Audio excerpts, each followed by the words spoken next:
actually seeing if this thing runs out. So, like, only the second time shooting first time shooting a podcast on this one. On the camera? Yeah, this new camera. Yeah, I bought a new 4K camera so we could try to upgrade a little bit, if you will. Sure. Try to make things a little nicer. But this is season 3, podcast episode 1 in season 3 of Polisher's Corner. So you are the first one in season 3. I didn't do a whole lot in season 2. I think we had maybe 5. Mainly because the shop was going through some transitions. We had some product changes. We had employee changes. We just had a lot of stuff going on in the shop, and didn't really get a chance to do them. And I have a very interesting creature here with me today. And yesterday, while we were training, I really got to thinking to myself, this is a person that needs to get his story out. And I think other polishers will be able to relate to you as well. So I really wanted to shoot a podcast. Of course, time allowed us to. And we just did a 2-day training course. So I'm excited to pry and ask a few questions about the training course as well. Absolutely. But why don't you introduce yourself, who you are, where you're from, what's the business, so we can get you your plugs in there? Yeah, for sure, man. My name's Nick Wey, first of all. I'm from Livonia, Michigan, like a suburb of Detroit. That's where I was born and raised. I live in Utah now, Heber City. Beautiful area. Yeah. It's definitely unlike anything Michigan has to offer, for sure. I mean, the UP is, that's beautiful up there. It's some of my favorite, that's one of my favorite places to go is up there. But when I landed in Salt Lake City, doing that internship like I was telling you about, I'm like, this is a whole nother level. And like I said, I BMX mountain bike, so I brought the bike out there, and I'm like, I gotta move back out here full time. So I did, went home, came back out, and just started doing my thing. I went to start working, doing what I was going to school for, and blah blah blah blah blah. And that's where I call home, Heber City, Utah. Why don't you tell us a little bit about your actual, where you started, what your actual background was? 'Cause honestly, to me, to see where you started to where you're at now is it was super interesting for me to hear it, and I think other people would find it interesting as well. Yeah, it is a little different because to some of the people in my family, it's like I went backwards to an extent, but they always knew I was going to get back, they always knew I was going to get into trucking because I grew up from, 2-3 years old till I'd go to work with my grandpa until I was 18, 19 years old when he passed away. And he was driving truck. Yep, he was driving truck. We would haul car parts and stuff out of Detroit and all over Metro Detroit, down into Ohio, whatever. And obviously, for any truck drivers that are listening to this that have family members that did it, once it's in your blood, I would always hear that stuff. I hear that a lot too. Seriously, and my papa, he told me, he's like, dude, just stay in school. He's like, you don't want to do this. And he kind of the same story from everybody. Yeah. Your grandpa's like, don't get into trucking. It don't consumes do it. You. It really does. And he wasn't married to the game. My uncle says it that way all the time. Like, Papa wasn't really married to the game like I am, and my passion for it like I have. Yeah. Where he wouldn't work on his own stuff. He kind of just wanted to do Monday through Friday, come home, and it was a job for him. It was a job, exactly, not a career or a passion. And so he told me to stay in school. So, dude, I was in a summer chemistry class at a community college, and I was like, dude, I'm fucking done. I'm done with this.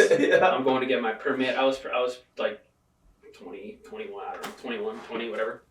I was like, I'm done with this shit. And I was so ready for that day to lean on that excuse of I'm going to drive truck, and you can't be mad at me because Papa's the one that took me to work. So I called my Nana that day, and I was like, because I was living with my Nana at the time, and I'm like, dude, I'm done. I'm gonna go get a permit, and I'm going trucking. I had some buddies around there that ran gravel trains and stuff around Michigan, so the plan was to maybe get in with them. They were younger, have them teach me. We're the same age type deal. Get a good start. Yeah. Get a good start, and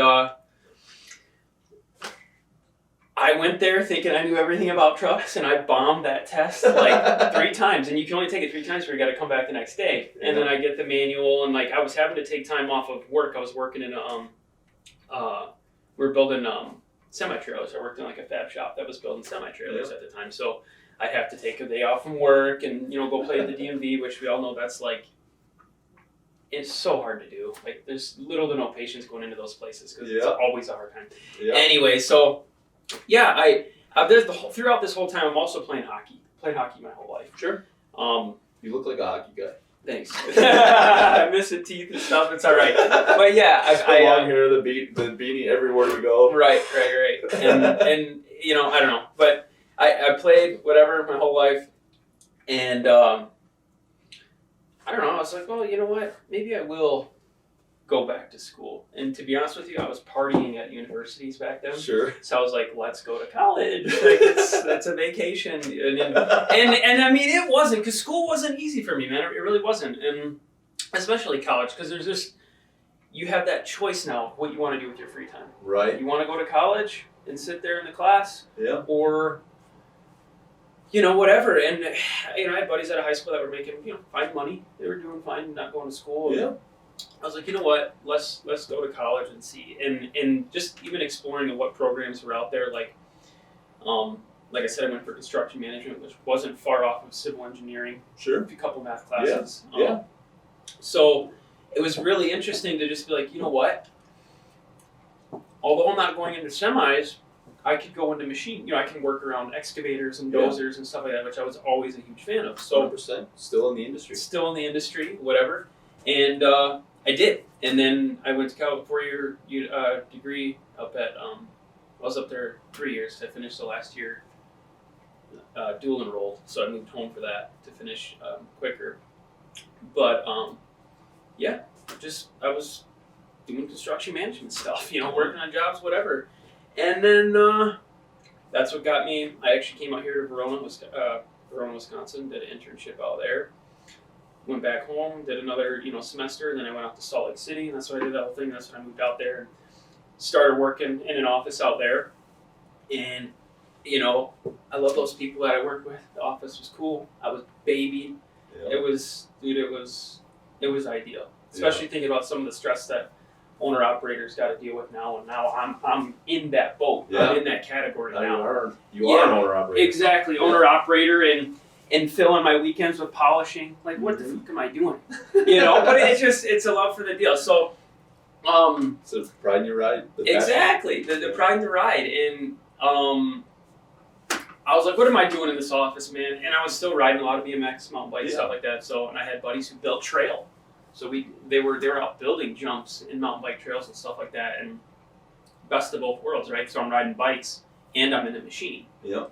And I'm like, see ya. So I left this office job to go make $17 an hour, working at the new Woodward Park City that they were putting in. Right. And it was sweet because I got that training on these pieces of equipment. With almost no expectation, because I like underbid myself. I'm like, I'm only worth 17. I'm gonna learn on your guys' stuff. Yeah. And that's what it is. And then like I said, my buddies were building trails. So then after that, I just went and I worked with them, and we traveled to North Carolina building stuff, Idaho to build stuff, and that's awesome. And the whole time I'm sitting in that seat, I'm just thinking about semi trucks. To be honest with you. And I woke up one morning in Fairfield, Idaho, in my sleeping bag, looked on KSL. Boom, 359, which I always had a 359 on my background, or I remember being a little intoxicated up at college or whatever, and just scrolling through looking at trucks, and I'm like, dude, 359, that's where it's at. And anyways, I got one. And that's the one you have now? That's the one that's here in the shop now, man. That's awesome. Yep, it was listed for $5,000 on KSL, called up Nana, Steger. Yeah. And I said, this one's got one with coffin bunk on it. Yep. And I'm like, because there were day cabs and stuff out there. And I'm like, she's a bad unit. It's cool, it's different, and a lot's happened. It's came such a long way. And my girlfriend tells me it all the time, or some of the guys that I only see, throughout the past couple of years going to shows, and they show up, I'm like, man, you've took this thing, and it wasn't just me, help from, one of my good buddies, Jimmy. He helped me we stretched it out, and he's like, "You want to lower it while you're here?" And I'm like, "Fuck, while in Rome, yeah, let's back the front end, And Might as well. so he's got a little recipe for that, and we threw that under there, and it took us a minute. I was up there for a while, but it's all love, dude. I love it. Yeah. And if it wasn't for my lady loving it too, I'd have a very hard life. Yeah. So. And you can tell it, like, so we trained on your truck this week. Like, I don't normally train with people with their trucks, because usually when people are trying to train on their trucks, they're trying to talk me into polishing their trucks for them at a discounted rate. Dude, I thought I was just going to leave it on the side of the shop when you're like, I'm like, dude, you don't have to. Like, I don't expect you to, honestly. That was cool, because I did fall for that early on in my career when I was training people. Yeah. I had a guy, and I wish I'd have paid more attention to my text messages back then, but he had asked me for a quote, and the quote was like $1,200 to polish his truck. Sure. And he's like, let it sit and simmer for a couple months, and all of a sudden he messaged me, and he's like, hey, what if I came and took a training course this winter? Could I bring a truck and we train on the truck? And I'm like, yeah, cool, no problem, let's do that. Me being young and naive in my polishing and my training career, not really knowing what was going on, Sure. and not reading through my text messages. Dude, I polished that entire truck by myself. Like, I taught him some stuff, but he didn't really want to learn. Yeah. Like, and I started feeling halfway through the first day, like, this guy doesn't really want to learn how to polish. Like, he wants me to show him everything, but he kept telling me he was scared of putting a buffer in the wheel and doing this and doing that. And I was like, something's not adding up here. Mm-hmm. And we got through the second day, and I was like, so do you think you're gonna actually polish? Like, you want to make a living out of this, or like, are you gonna stay driving truck? And he's like, oh no, I'm a truck driver. I just needed to get the truck polished up. Excuse me? He's a regular customer now. Oh, okay. So I'm hoping he listens to this, because right. I'm hoping he remembers that he tricked me into it the first time. But he saved himself $200. Right.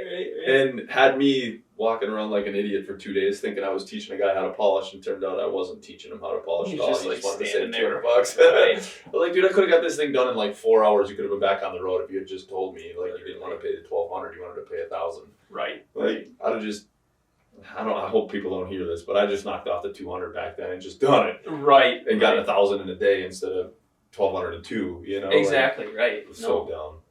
Could have just told you that.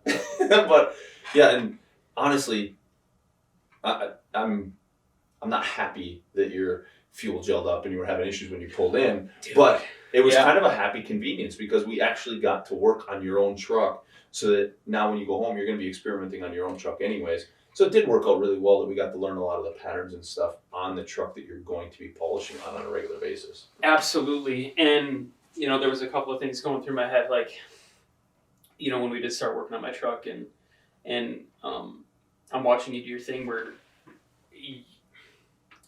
it's just like learning something new. It's not easy, and not a lot of people are willing to do it. And even though I'm here to learn something new, there is still like a little edge that I gotta break over to be like, okay, yeah, he's polishing my end cap. The way I polished my end caps before, was just fine. But it's like, dude, no, he's like showing me how to do this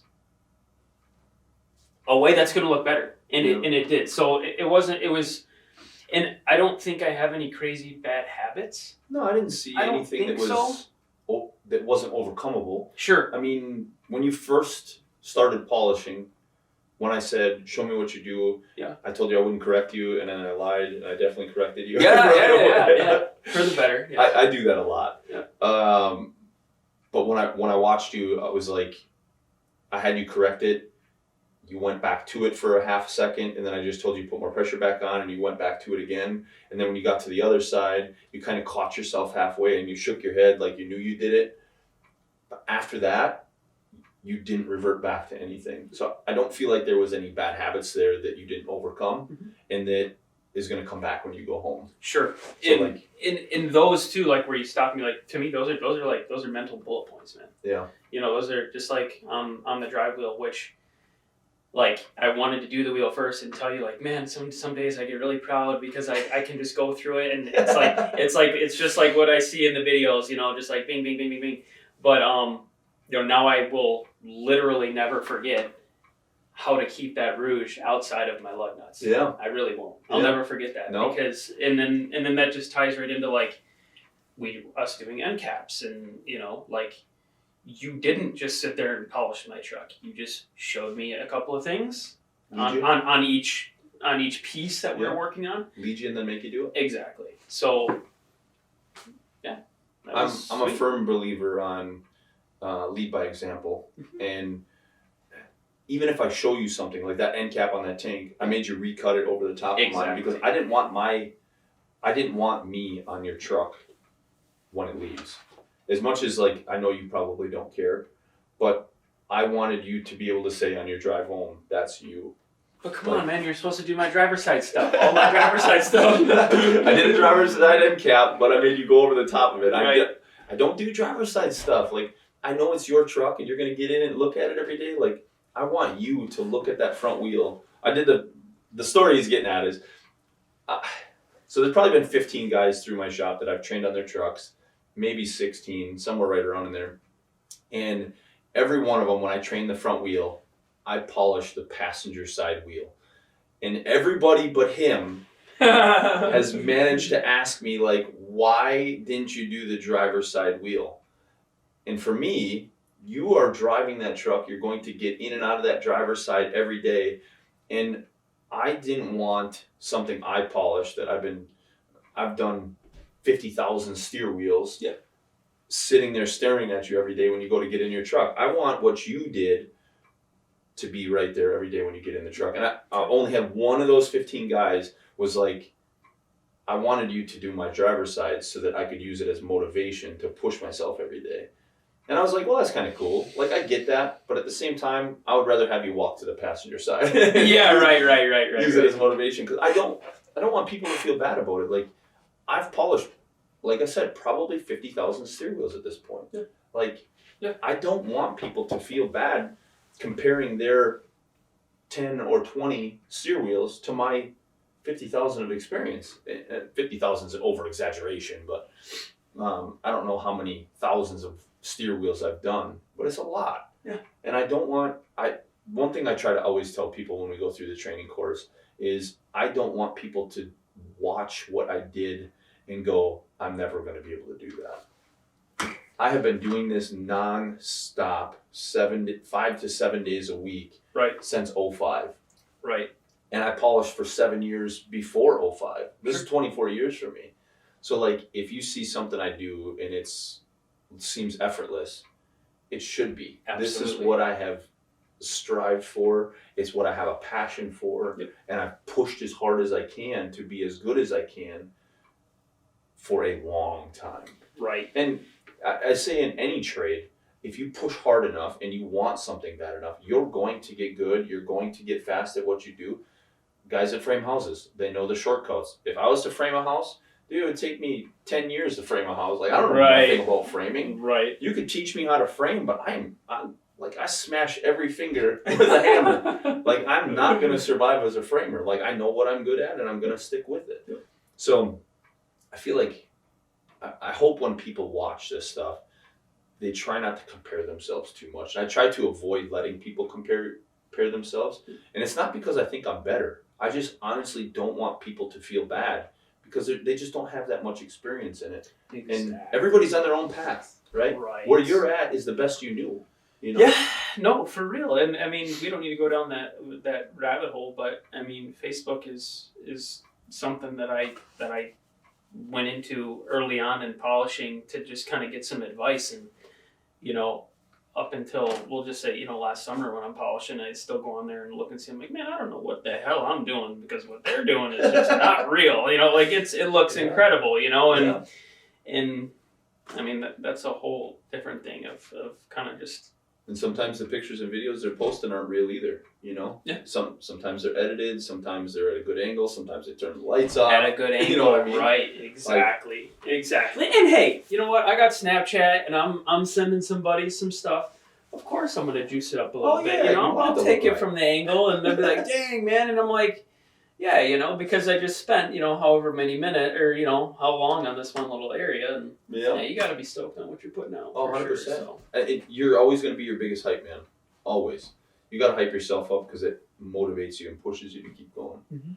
So how long have you actually been polishing for? Right, I've been polishing. Let's see, I got my truck going.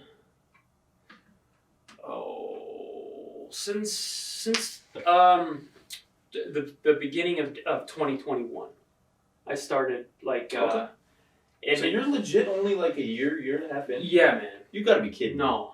No. For real? No, that's serious. And like, I've got a great story for you guys in a little bit, but I'm gonna sit and listen to this because this is impressive. All right. So, like I said, I buy this old truck, I get it going, I get my authority. Blows my mind. Yeah, and for the first, not even a year.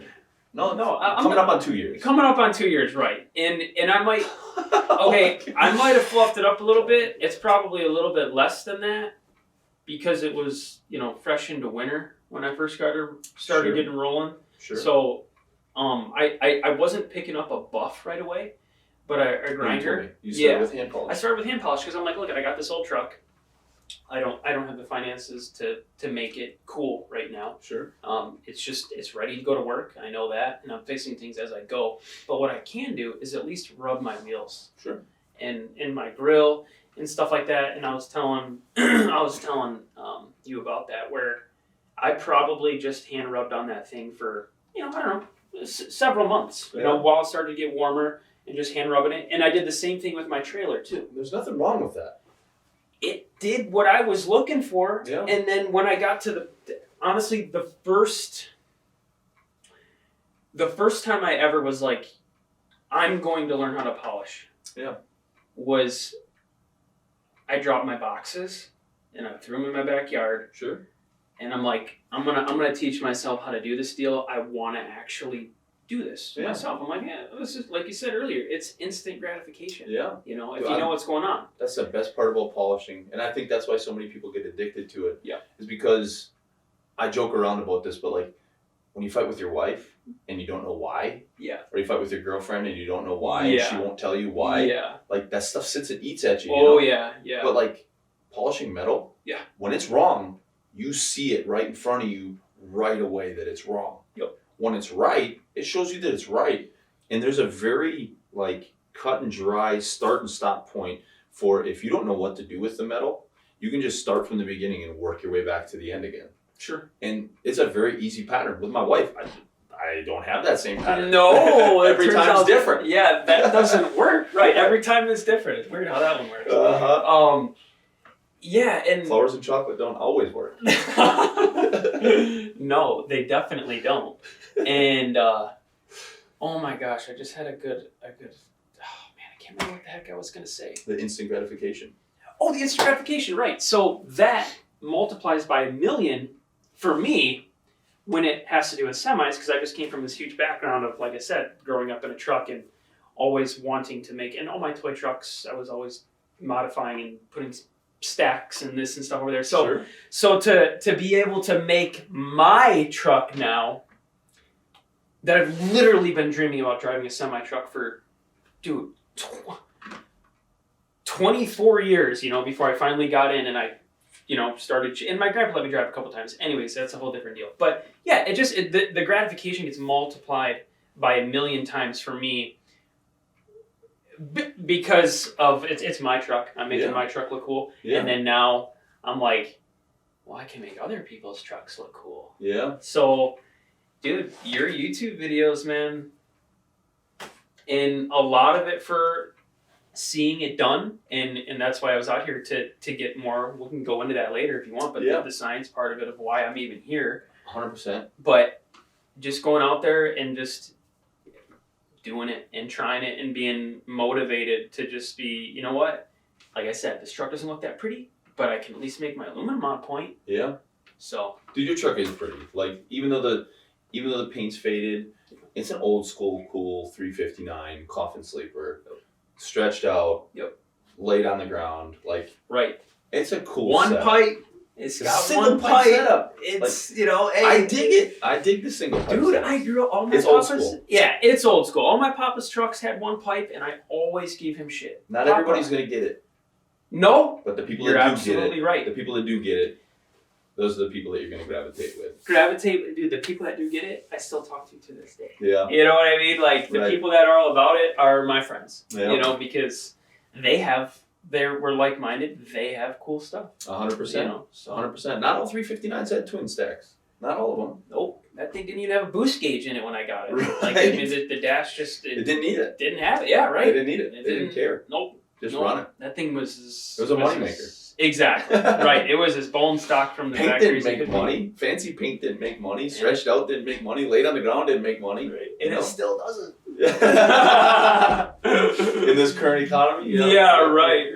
It's definitely a whole nother animal for sure. It is. So, like I said, I want to swing back to the fact that you've only been polishing for less than 2 years. Yeah. And that's going to lead me into this story. So you had asked me to do a 2-day advanced course, training course, which means in my 2-day advanced course, what I do is I ask you what things you want to focus on. Yeah. Because in a 2-day advanced course, I can't teach you the beginner stuff that I teach everybody in the 3-day course because it's a lot to jam into 2 days, and a lot of people are going to forget and not gravitate and grasp everything.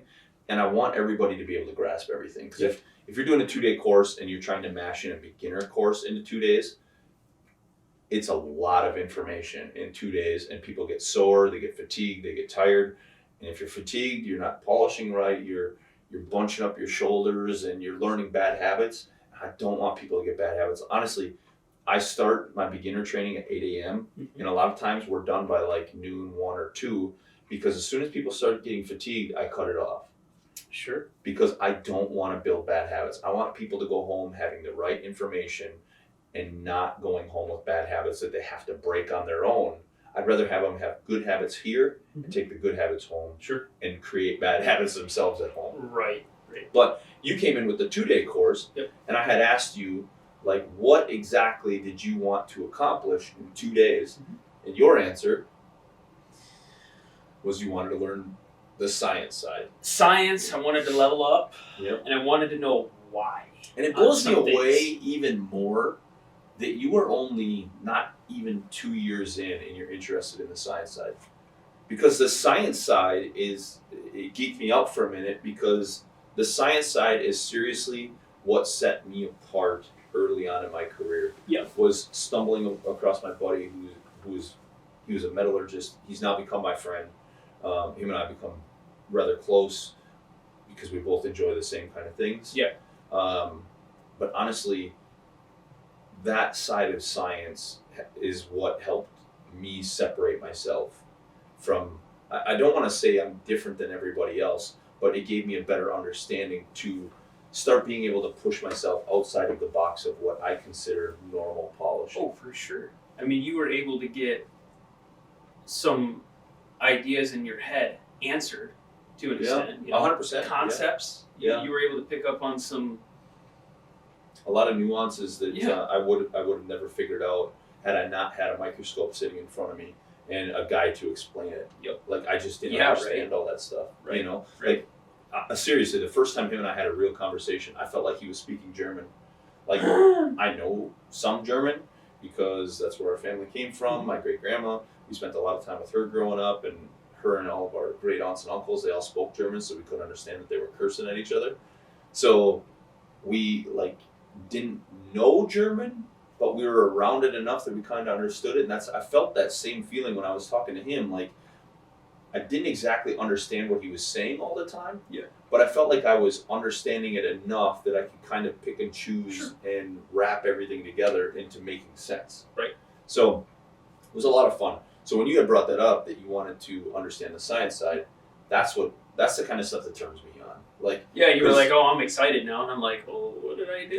What is going to happen today? yeah, because when people want to do that, I can kind of take people to that next level beyond what is just normally part of training. Yeah. Because Like, if you had told me you were only 2 years into polishing, I'm glad you waited till now to tell me, because I probably would have scaled it back a little bit and treated it a little more like a beginner, and I'm glad I didn't, because you were a very advanced polisher.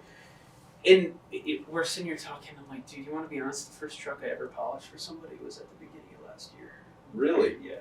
And that was an experiment. I'm like, dude, give me your truck. Let me polish it. Don't even know what I charged them. Don't care. It just blows my mind. Because literally yesterday, you had told me you wanted to learn how to show polish something. Yeah. So I said, all right. And you said you were struggling with the rotary sander. Mm-hmm. Yeah. So I had you sand the back of my training tank, like we do with almost everybody. And I had you start with 220, work your way all the way up to 600. My side, as I was teaching you, I sanded my side from 220 to 400. And then I literally walked you through my steps to get what I consider a perfect show finish. Yeah. I have seen a lot of great polishers in my life. I joke around and tell everybody I don't feel like I belong in the top 10. And Keenan, if you're listening to this, I know you hammer me and tell me I need to be in that conversation every time. And I appreciate everybody saying that. But at the end of the day, I don't put myself in the top 10 because I want to stay hungry and I want to stay pushing. Yeah. And I don't feel like it's respectful to the guys before us that paved the way to take spots out of that top 10. And there are so many great polishers out there. Honestly, I still stand by the statement. One of my favorite polishers is Arturo out in California. He is legitimately one of the best polishers I've ever seen. I don't know if I spent the amount of time they spend polishing, like working on the same truck for 2 or 3 days. I don't know, because I have never done it. Because I can't justify the cost. I can't justify giving my time away.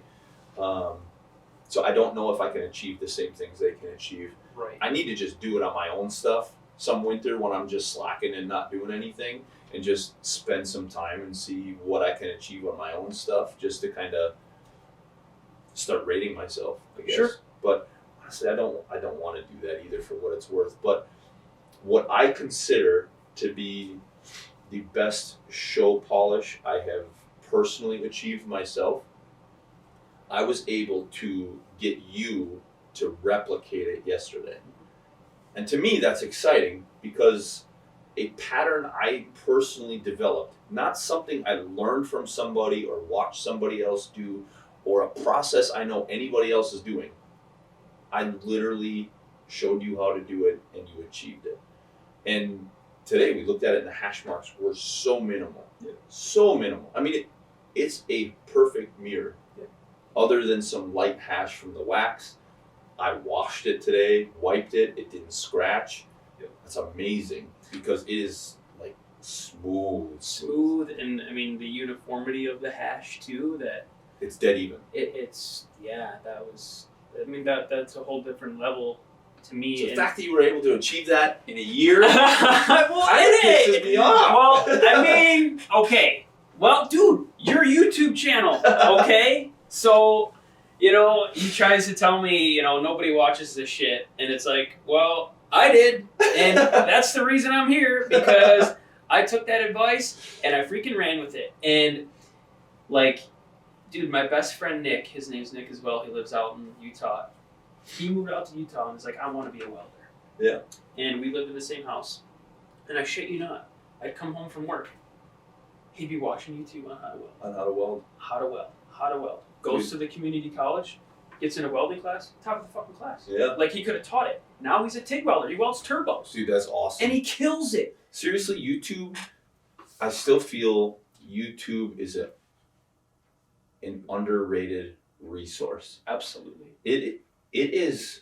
You wonder why so many kids know so much now about technology and stuff, is because they search this stuff on YouTube all day long. Yep. Like my kids, I try to push my kids to watch more informational stuff on YouTube. Like, I watch a lot of documentaries and stuff like that. I listen to a lot of audibles where I'm learning stuff. Yep. And I push my kids to do that. Because honestly, there's not much that I've read in a book that I wasn't able to figure out through YouTube either. Sure. Like, if you're not great at reading, you still have no excuse. Like, you can easily watch YouTube and listen to it and watch it happen and still be able to do it. Now you gotta be careful. There's some crap YouTube videos out there that aren't leading you down the right path. They're just there for clickbait or whatever. But honestly, there's a lot of useful stuff on YouTube. Absolutely.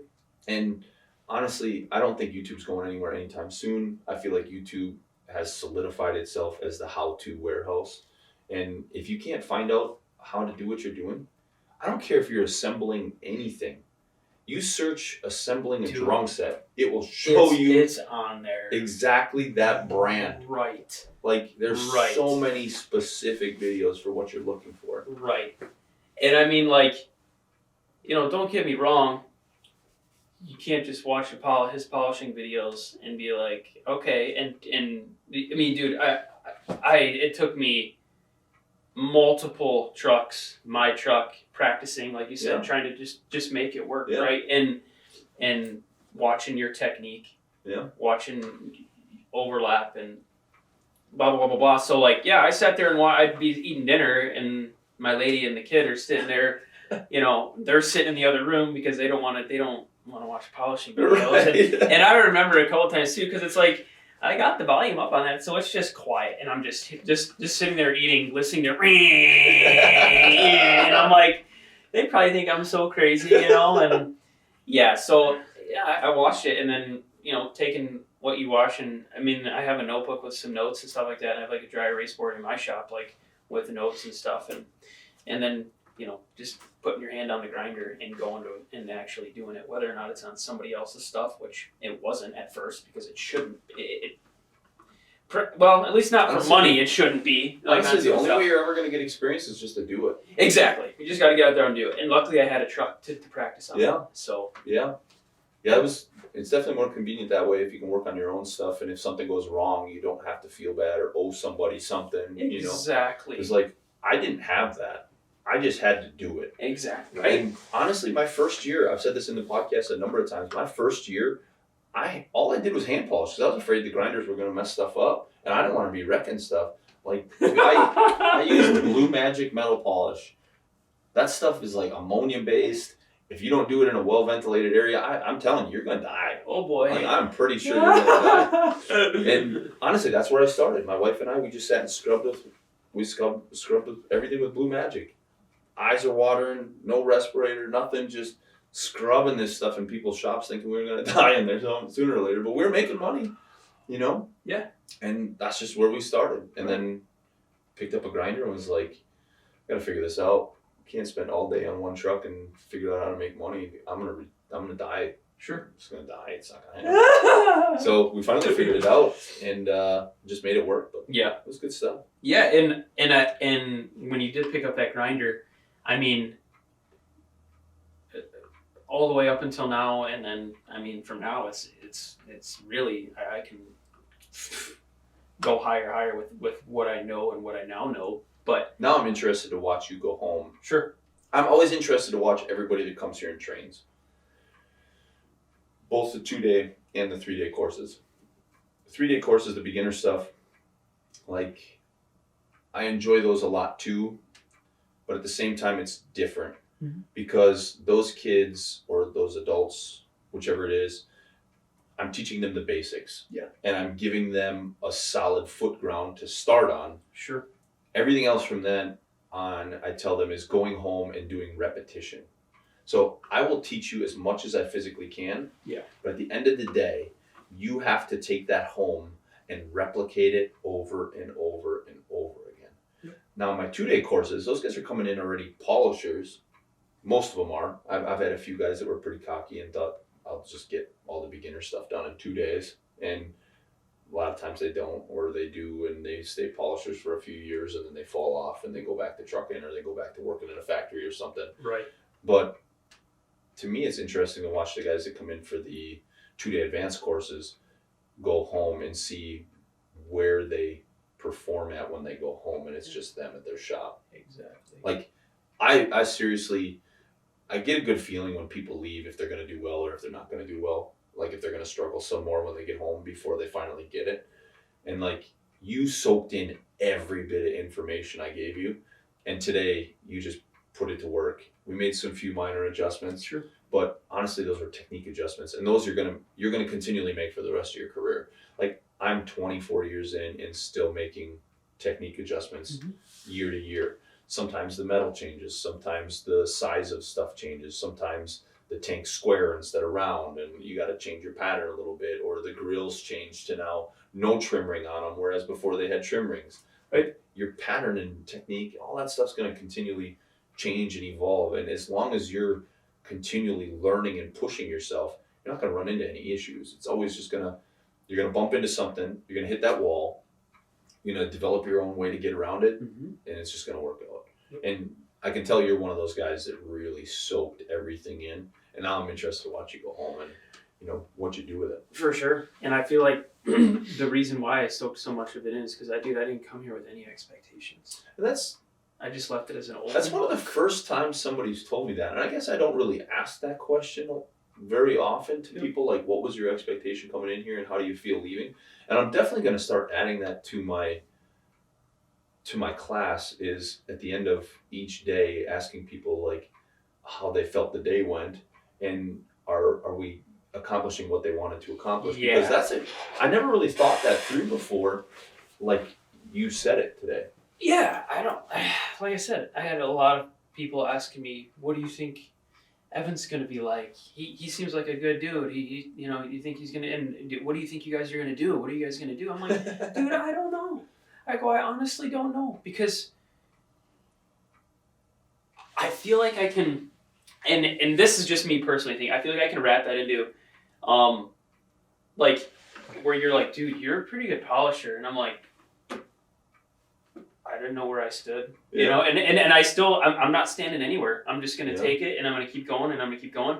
But like, to come up here, and it's like, I could have walked in yesterday and threw down a couple lines for you or whatever, and you would have been like, dude, you're trash. And I would have been like, okay, all right, you're burning everything. Yeah. All right, I'll fix it, whatever. But yeah, so I didn't have any expectations, but I did just, I felt like I just needed it, and I did. I told him, like, I've polished a few trucks before. Yeah. I am into a show polish shine to try to take these to the next level. Yeah. But other than that, man, you could have been like, I don't know. I didn't have any expectations. So. And that's wild to me. Like, honestly, I think every polisher at some point wants to be able to put out show polish stuff. I have met a few guys that are like, oh, I have no interest in show polishing stuff. I just want to make money. And I'm like, that's cool too, because honestly, there's plenty of money in the industry to be had. The industry's huge, and there's no end to it. As long as you're giving people a decent shine, they're happy with it. Most of the customers are happy. They just want to get shiny and back on the road. They're not looking for that showroom shine, because honestly, like I was telling you yesterday, when we did that show polish and got it to what I consider perfection, I wiped it with a brand new microfiber towel today because I got it wet. Now we had to dry it off, and I was so worried it was going to scratch, because 9 times out of 10, you wipe it with a mitt when it's at that level, or a brush or anything at a truck wash, and it's going to scratch it. Absolutely. Like, it is too perfect that you see something as soon as something goes wrong. So honestly, I'm kind of surprised, but at the same time, not everybody wants to achieve that. And that's one thing a lot of people struggle with too, is they're always chasing that perfection, and they chase that perfection in the air of not charging what they're putting into it. Like, you still have to be able, if it's not a business and you're just doing it for shits giggles on the weekends for your buddies, cool, shoot for perfection on everything. Sure, right. But if you're doing it to make money, dude, perfection costs a lot. Like, just to do those 2 little spots on that tank took us almost 2 hours. I mean, between sanding, getting it prepped, going through the 6 different steps, which actually we'll be putting out a YouTube video on that soon. I had him polish it, and we videoed it while you did it. And we'll be editing that and putting it together so that you guys can actually see it. Which I did say, so I thought it was kind of funny. I'm like, yeah, I can see the darkness, but you'll... And I just kind of like froze up, like, no, but I mean, it's a darker shine. Like, that's what I meant when I said, I can see the darkness. Like, no, that's, The 400 is darker. That extra heat just gives it that extra depth and clarity. It's weird how it works, but it just works. Yeah. So, yeah, I'm super excited. I think it's impressive that you were able to do that quickly, and that's what you're shooting for. Is you came here to learn that, you learned it, you learned a bunch of the science stuff, and you're gonna get to go home and I learn a lot from people even after they leave. Like sometimes I have some guys that'll come by once in a while. Now that you've done the training course, if you're ever here during the summer, you can stay at my house.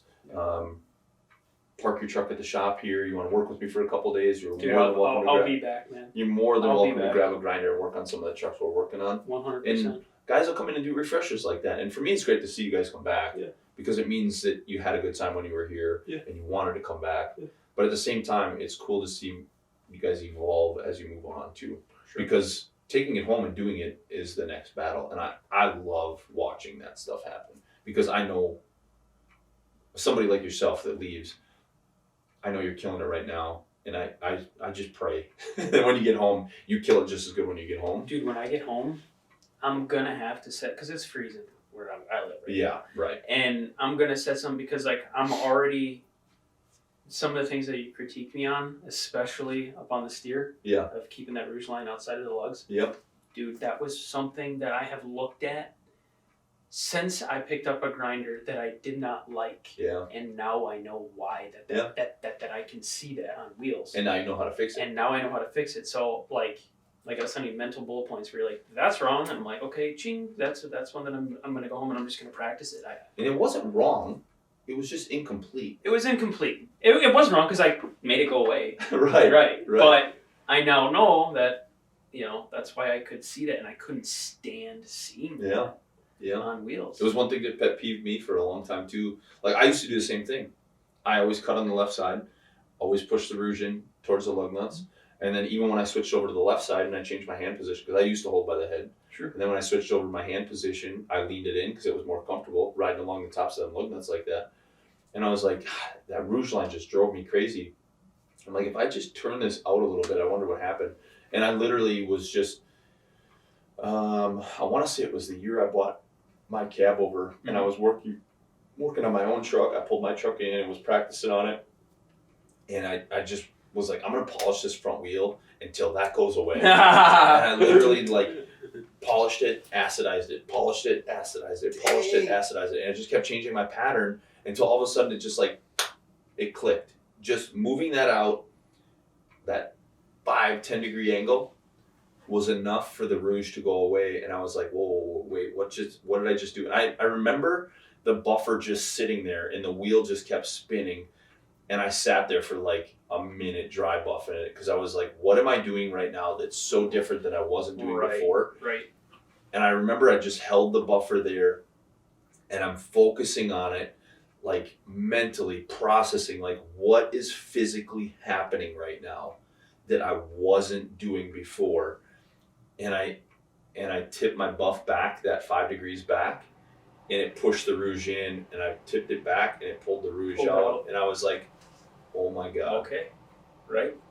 5 degrees made that big a difference. You're like, get over here, take a picture of my arms. I'm going to post this on my wall so I can remember it every day. Yeah. And then after I got done with mine, I was like, all right, now is it a fluke because I did it 10 times with mine? Yeah. The wheel is so nice right now that is it a fluke? And I remember the first polish job I went to after I had figured it out on my truck. And I remember getting to that front wheel and I was like, I'm going to try this on a customer's truck. And I did it and it replicated perfectly. I was like, that was the secret. I just had to tip it out and keep it off the lug nut a little bit and let it kind of jump a little bit and pull that rouge and tuck my line all the way out. And dude, that was a big game changer for me because steer wheels are one of the most important parts of the truck. Absolutely. That, your grill, and your tanks are the first thing everybody sees. Drive wheel's got to be glassed out, but it's not hard to glass out a drive wheel. I mean, there's so many different patterns you can do to glass out a drive wheel, but steer wheels, they are out and in front. It's the first thing everybody walks up and they see. They come to talk to you at your driver's door when you're sitting in your driver's seat. First thing they walk past is your crown, the grill, and they walk past your front wheel, and then they look at your box, and nobody gives a crap about diamond plate. Right. It's it's diamond plate. It all sucks. Everybody just assumes it. So they don't tear that up too bad. But your front wheels and your grill, they got to be right because that's one of the main pieces everybody sees. Mm-hmm. So, I ask everybody what did you start out with for materials? But we had talked about this yesterday that you pretty much started with ours, right?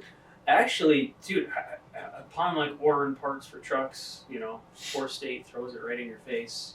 Zephyr. So the first thing I got was Zephyr, and then That's the same place I started. But hand polish,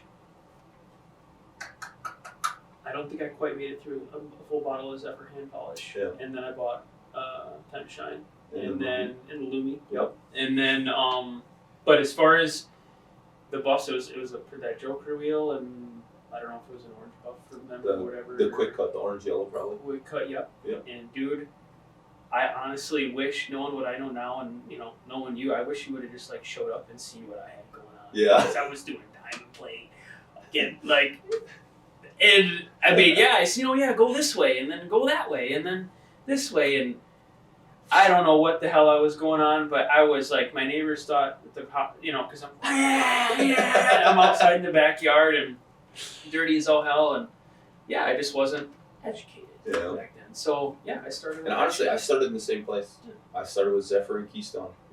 That's where I started. It was what was easily available, and then I was lucky. The parts place that I was buying from, they switched over to Safetex and one of the bigger buff manufacturers. They started buying them in bulk, and we started just buying it because it was what they had on their shelf. Sure. And as soon as I started with that stuff, I noticed the difference in like how quickly I could get things done, and honestly, it changed the game for me. And not that there's anything wrong with Keystone or Zephyr; they make great products. Sure. To me, it was a beginner start. Like it gave me a good place to start, but it wasn't. It couldn't get me the results I wanted in a speedy time. Sure. And everybody's got their own different opinion on it. I'm sure Time to Shine doesn't work for everybody, and I'm okay with that. Like, I wanted it to be for everybody, but I know everybody has their own techniques and their own patterns, and if you're not building heat and pushing heat, different compounds don't work in those situations. If you're back cutting and doing a lot of back cutting and pushing forward through, or shark toothing for that example, a lot of that stuff you can use different compounds. There's a lot of different options you can do if you're going to build heat first and then go back over the top of it. So there's a lot of different ways to do it. But for me, I just wanted it to be a quick route. We did a lot of work trucks through my shop. We do a lot of work trucks. Yeah. All summer long. We're doing fleets. We're doing quick cuts and colors. We're not doing a ton of show stuff. We do show stuff. Like I said, it's only ever like 10% of our business ever at max is show stuff. And we just need to get people back on the road. They want to be shiny. They want to look good, and they don't want to spend a fortune. So that stuff works out all right. What's been kind of the highlight of your career so far? And honestly, I shouldn't even be asking this question because you're only a year in. But like, what's one of the coolest things you've done in this past year? Like, is there a certain customer that you got the polish for, or maybe it was doing your own truck and getting the results you got right now?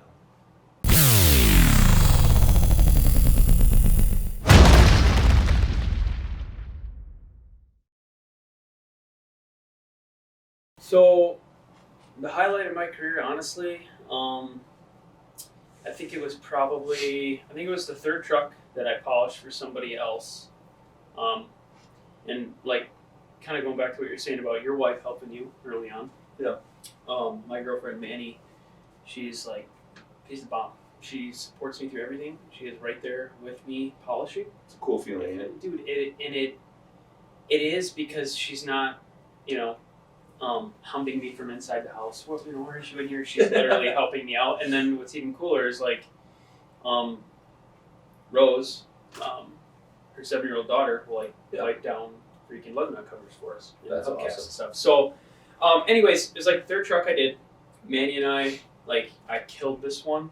I thought I knocked it out because he had this rough diamond plate along the bottom of his dump box. Sure. That he was like, and I was like, no, I'm gonna make that look good because I see these trucks going down the road. Oh yeah. So, I was so juiced for this guy. He doesn't really know. He's like, oh, shiny truck, whatever. And I polished his heat shields, and I went over the top because I just wanted to see this thing from a distance, man. I really did. Dude, that's some deep stuff. Like I avoid heat shields like they're the plague. I've done 2 of them, mine and then that dude's. paints. I hate them. Just colored it. I just colored it. Yeah, like no, if you're just doing a recolor, Yeah. it's not so bad. But if you got to get wind rash out of them, those things are so thin and they're not made out of great stainless. Like, they're not fun. No thanks. They're not fun. If it wouldn't have cleaned up the way it did, I would have been like, I wouldn't have. Anyways, this dude's truck left, and I took a video of it leaving and stuff like that, and I was just super stoked on it. It had a lot of good things on it that I could like show off, and polish really well. It had like a box behind the tank, which was like 2 mirrors right side by side. Sure. So anyways, a couple days go by, and I get a phone call from a random number, and this guy, a big buyer by Park City, he runs a lot of old iron, a lot of cool trucks. Yeah. And he calls me, he goes, "Hey, I seen so-and-so's truck going down the road, and I know he didn't do it." And I'm like, "Yeah, what's up?" And he goes, "You want to polish one of my trucks?" Actually, he's going to wash it and polish it for me and detail the inside. And I'm like, "Yeah, sure." So not only am I getting to polish these things, but I have a CDL. So he's like, "Keys are in it." And I'm like, "Oh, I'm going to drive these old A models." Dude. And like I'm showing up and they're like, "Oh, that's his baby." And I'm like, "Oh, don't tell me that, So I'm like kid in the candy store, man. Just so jacked. So that was like my first okay, word of mouth is going to go in this little town that I live in. Dude, it goes everywhere. And it did. It goes everywhere. It really did. Yeah. That's one. Yep. That's one thing that doesn't go out of style anywhere. Yep. Anywhere, especially in the trucking industry. Like, everybody can talk whatever they want about liberal this or liberals that. Like, you get into the trucking industry, word of mouth is God. Like, it is. And I don't know if it's because the industry's so tight knit and like so many people like yourself had a dad or a grandpa that they rode with and they saw that. And even though the industry's changing, the word of mouth is still strong. Like, I don't think that's ever going anywhere in this industry. I don't think so either. And if it does, I have a big problem. Yeah. Because, dude, just like the freight I moved to get out here, was all through word of mouth. Yeah. In like a subculture, there is the dirty, dark, nasty side of trucking that you see at the big truck stops, stuff like that, and then there's a small group of us, much like the guys that all the stuff that I see all these posters in here, these trucks, and it's like it's these guys that they have that tight knit group of guys that are the camaraderie basically. And that group's actually pretty big. Like, if you actually get out to some of the bigger shows, not everybody built these show trucks to swing sack. You know what I mean? Some guys did. Sure. Don't get me wrong. There's a couple bad eggs out there. Like, I feel like every industry has those. Yeah. But for the most part, most guys built them because they wanted something cool for themselves to drive. And to me, that's awesome because there's so much pride in these trucks. And I think that's why there's so much hate in this industry too, is because some people have so much pride in their own personal truck that when somebody tells them it's not their flavor, they're mad because their heart and soul is in that truck. Absolutely. Like, I'm telling you, like when I took my cab over last year, fresh off a rebuild to Louisville, and I don't know if Ron Beer listens to these at all. I doubt he listens to my podcast, but when he came up to me and told me that my chromed tank brackets was one of the coolest things he had seen in a long time, I told all my buddies, everybody could have walked up to me the rest of that weekend and told me my truck was the biggest pile of crap they've ever seen in their entire life. Right. And I wouldn't have cared. Right. Because one of the guys that mattered to me in my life gave me the ultimate compliment. And I don't know if he realized how big of a compliment that was to me. Sure. But it was one of those things that like I did personally because I wanted it to be different from anything I see currently. Sure. And I wanted something new, fresh flavor, and he hit on it right off the cuff. It was one of the first things he pointed out, and to me that meant a lot. Yeah. So honestly, I don't care. I don't take a lot of that stuff personal. I used to take a lot of things personal. I don't as much anymore. Yeah. And I guess that comes with getting old. I'm definitely getting older and letting that roll off my back. But I think that's the reason why so many people have an issue in this industry is because they take it personal because it's their baby. Yeah. Yeah, I mean, I see what you're saying, and dude, if it doesn't matter what truck you're into, me, man. If your aluminum's on point and you're buttered up, and obviously whatever weather pending, of course. Yeah. I don't care, man. I tell you everybody. got pride in that shit, dude. That's I tell all everybody. it is, man. I don't care if you got a brand new Cascadia or Volvo with an automatic, or you got a 359 or an A model or the baddest 389 you've ever seen. Like, pride in your ride is what matters to me. Yeah. Like, I honestly don't care. Like, I always go back to Chad Berry's Arrow. Yeah. Like that thing right up there. Dude, that thing was beautiful. And it was an Arrow. Like, yeah. How many people even looked at an Arrow back then and was like, dude, they're cool. Right. And there was a few on the circuit that was like, this is kind of cool. But then Chad dropped that thing and everybody's like, whoa, we can start doing something cool with these Arrows. Right.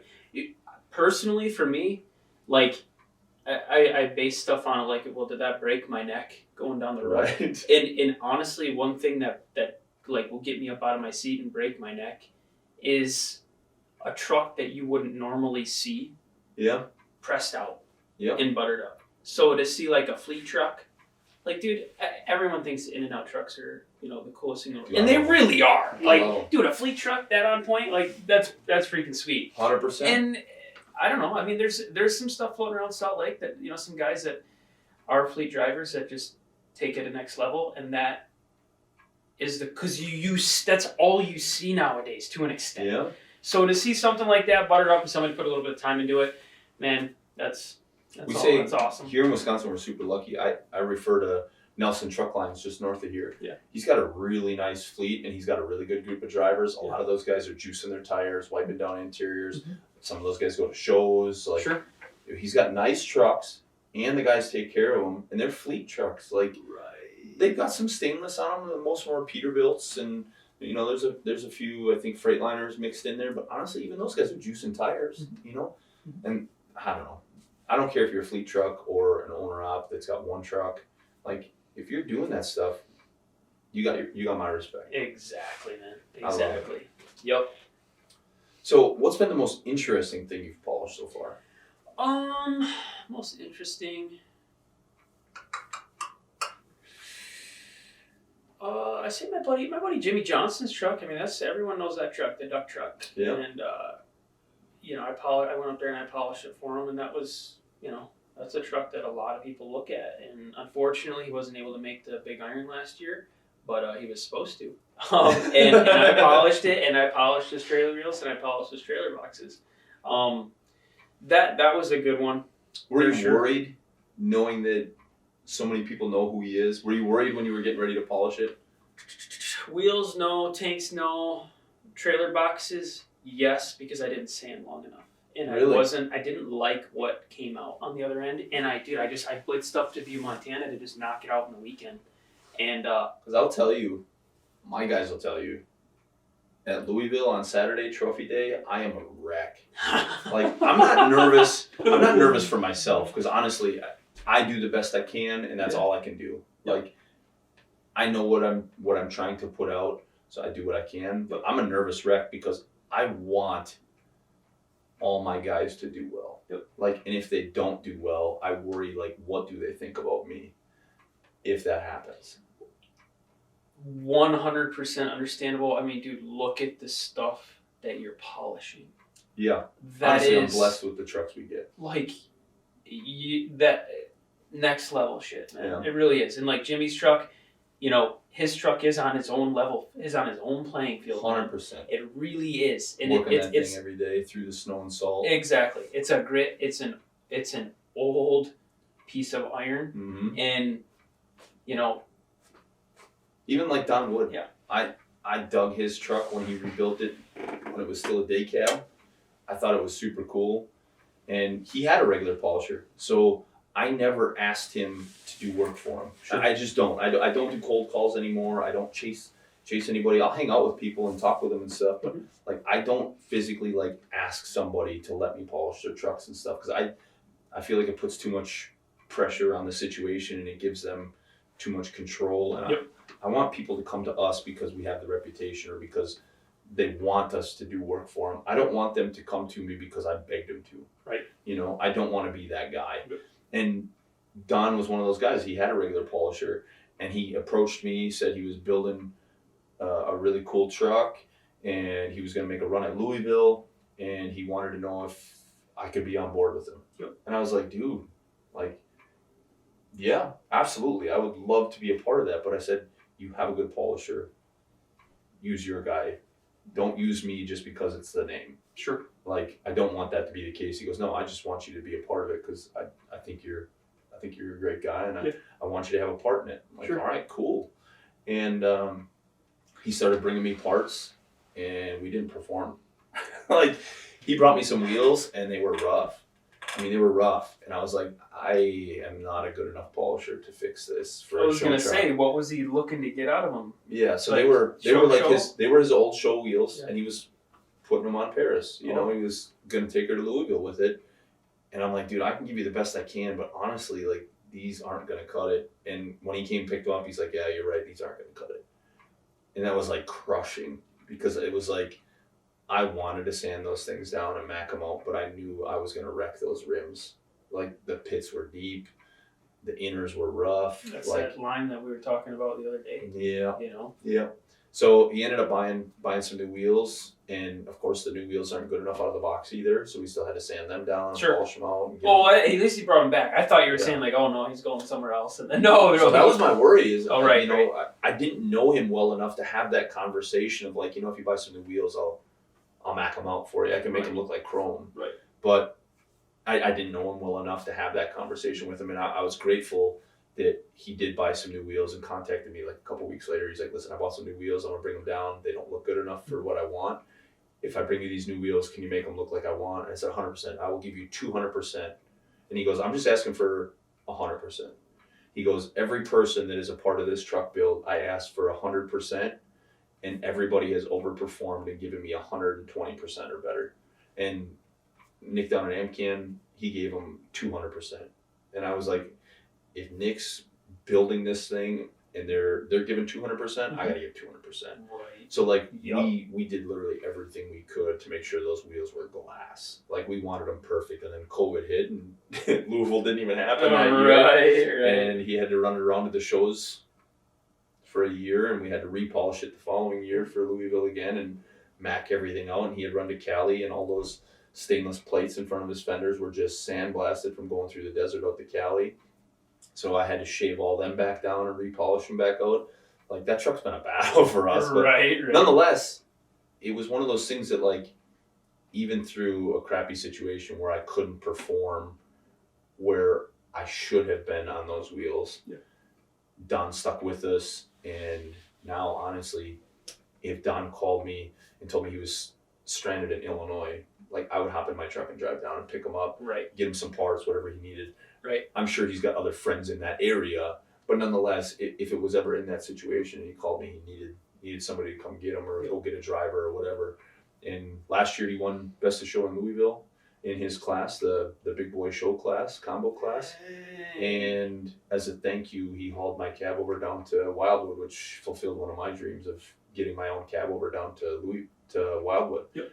And I got to put in the 75 Chrome Shop show. And now I consider Don one of my great friends. I mean, I would go to war for him. Yep. And all from not chasing him and begging him to do work for him. Right. You know? Exactly. Yep. I feel like it builds better relationships. I think so. Yeah. But I was nervous as hell. Right. Because when they started calling off the names for Best of Show and Don hadn't won like Best Engine or Best Paint or any of that stuff, I was like, oh my God. I know he's got enough points in all the classes to be in the conversation. Yeah. Because he has to be. Like, unless he got disqualified, he has to be in that conversation, right? Because I honestly feel like his truck is one of the best. And Jimmy's was the same thing. But Jimmy had at least won a couple of his classes. I think he got Best Interior. I think he got second place in like paint or something like that. Yeah. And I was like, Jimmy's at least in the conversation for Best of Show as well, because he was on point. Like, he was on point. Don was on point.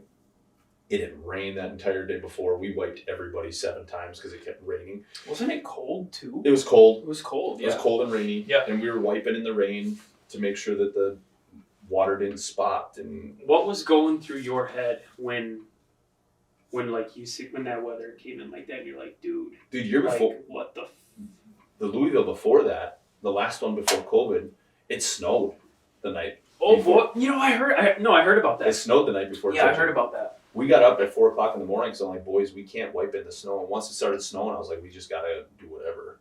And we were polishing a car hauler deck in the snow, and the rouge was freezing in the pad, and we literally muscled through it and just like switched over to conventionals and just kept cutting. But it was freezing. It was freezing as fast as we could cut. Right. So we were just grinding, and it looked like trash. I felt so bad. The polish just didn't look good. I'm like, we should have just stopped and left it. Like, we couldn't have made that look any better in the conditions we were in with as cold as it was. And I didn't have the proper equipment to make it work in the condition we were in. Mm-hmm. But we're like, we're going to get up at 4 a.m. because the weather's supposed to break at like 3, and we're going to go in. And the first truck we walked up to, we sprayed spray wax on it, and it froze to the truck. And I was like, oh no. Yeah, okay. We sprayed it in the towel thinking we could wipe it on, and it just like wiped in ice crystals like that. And I was like, first off, how do we get that off? Second off, how do we get all these trucks clean? And we didn't. Everybody just got judged with snow on their trucks, and it just was what it was. And I was worried that last year's Louisville was going to be the same situation, that everybody was just going to have water spots. And we always call rain the great equalizer, because when it's raining during judging day, everybody's even. When everything's wet, everybody's paint looks good. Yeah. When everybody's wet, the judges don't get down on their knees and dig.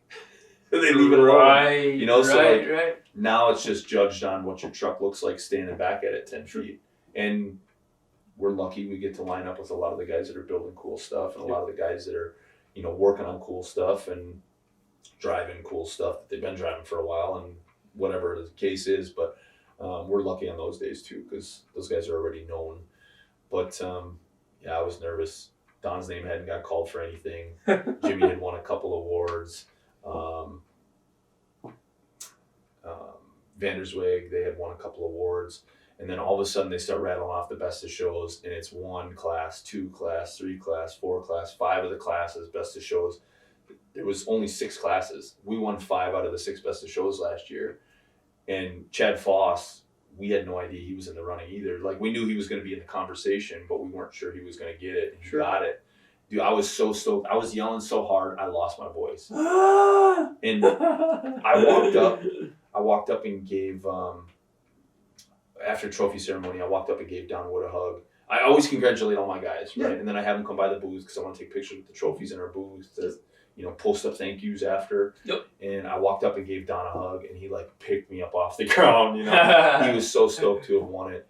Jimmy and I were crying. Like, it was an awesome emotional moment that like these guys got validation for all their hard work. Sure. And that for me is the best part. Like, I don't want the guys to win for me, because as you've seen in my office, not a single one of those Louisville trophies or Dallas trophies, or I have 1 trophy in my office, 2 trophies in my office. One of them's for my own truck. I had my cab over. Somehow I ended up getting a night lights trophy from Waupun one year. Like, I don't know if somebody put a placard in my whatever. And the other trophy is Ken and Barb Fisher had given me their runner-up Dallas trophy one year. They were one of the people that gave me my first break in the show scene, and they wanted me to have something of them in the office.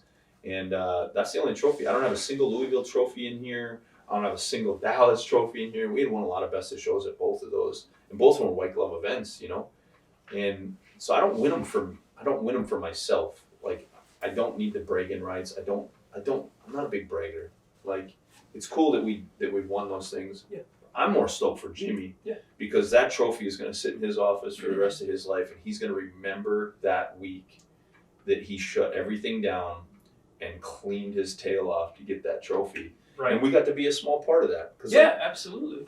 I didn't buy the truck. I didn't build the truck. We just came in and put the lipstick on the pig. To me, that's awesome. And Jimmy's been in my house. Like, when we cleaned his truck last year for Louisville, we had it full tore apart in my shop for like, I don't know, 4 or 5 days, something like that.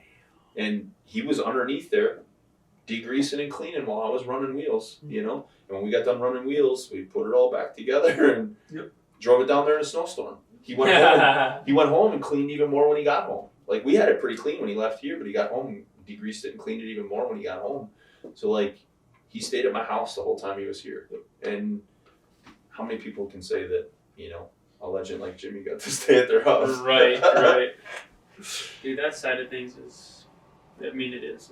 It's obvious just how next level that shit is, man. It really is. Yeah. Like you're saying, I mean, if we went to go degrease, my truck would be out there for a long time. You know what I mean? So, like, I cleaned it pretty good today. Yeah, no, we did. We absolutely did. But, like... I mean, I wouldn't put it on front row at Louisville. It's oh, come clean. on. My paint's sweet. It's clean. No, it is. It's clean. And then, yeah, I would love to be around that process. Dude, come sometime. Just see, seriously, man. come to a show and just come hang out with us. Yeah. Like, just kind of get to know everybody. Like, I have no problems. Like, I have a bunch of polishing crews that come in and work alongside of me at Louisville, and you're more than welcome to be one of those guys if you ever decide you want to come to Louisville and polish for a couple days. We polish Sunday, Monday, Tuesday before the show. We do not polish Wednesday because trophy day is Thursday. So we start detailing on Wednesday because I want my polish to be done by Tuesday night. We talked about this because I want to let my hash marks settle out and I want it to be on point by the time judging starts. So if you ever want to come polish, you're more than welcome to come just Sunday, Monday, Tuesday. Put me on like the lightest duty crap. Like, I would be going there like, what do I do? I forgot how to do all this stuff. No, you'd be just fine. Dude, I would love to see. Well, I mean, the polishing that level is obviously intriguing to me because I polish, but the whole getting underneath everything, I've never seen it. Yeah. So, like I said, I'd love polishing the backsides of fuel tanks and stuff like that. It's interesting. Yeah. Thank God we got Parker and he's small. He can crawl into a lot of places. But I used to do all that stuff myself. Be laying on a creeper polishing like this right in front of my face, hoping the buff doesn't explode, blow my face off. Right.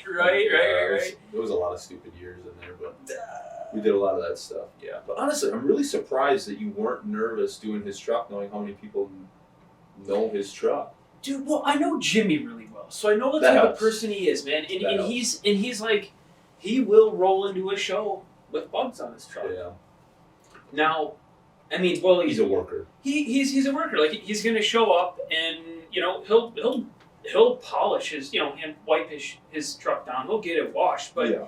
if it comes down to it, it is what it is, you know. So, Yeah.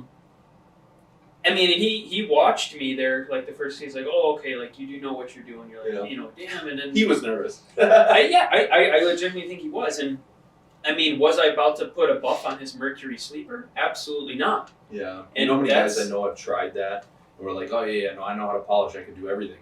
And they tried something that was outside of their box at a show. Like, dude, I watched a couple of polishers a couple of years ago. I want to say this was like 2012 or 2013, somewhere around in there. Dude, they decided they were going to polish a dump box in the parking lot at the show. I was like, why would you do that? Dude, they did. They literally set up scaffolding. We're working day and night trying to get this dump box done. It was like a 44, 48 foot dump box. Like a high-sided one, like a 7 or 8 foot. And they were trying to buff this whole thing in the parking lot. And I felt terrible because the weather conditions changed and they couldn't finish it. They just couldn't finish it. Right. Like, you were in the elements there.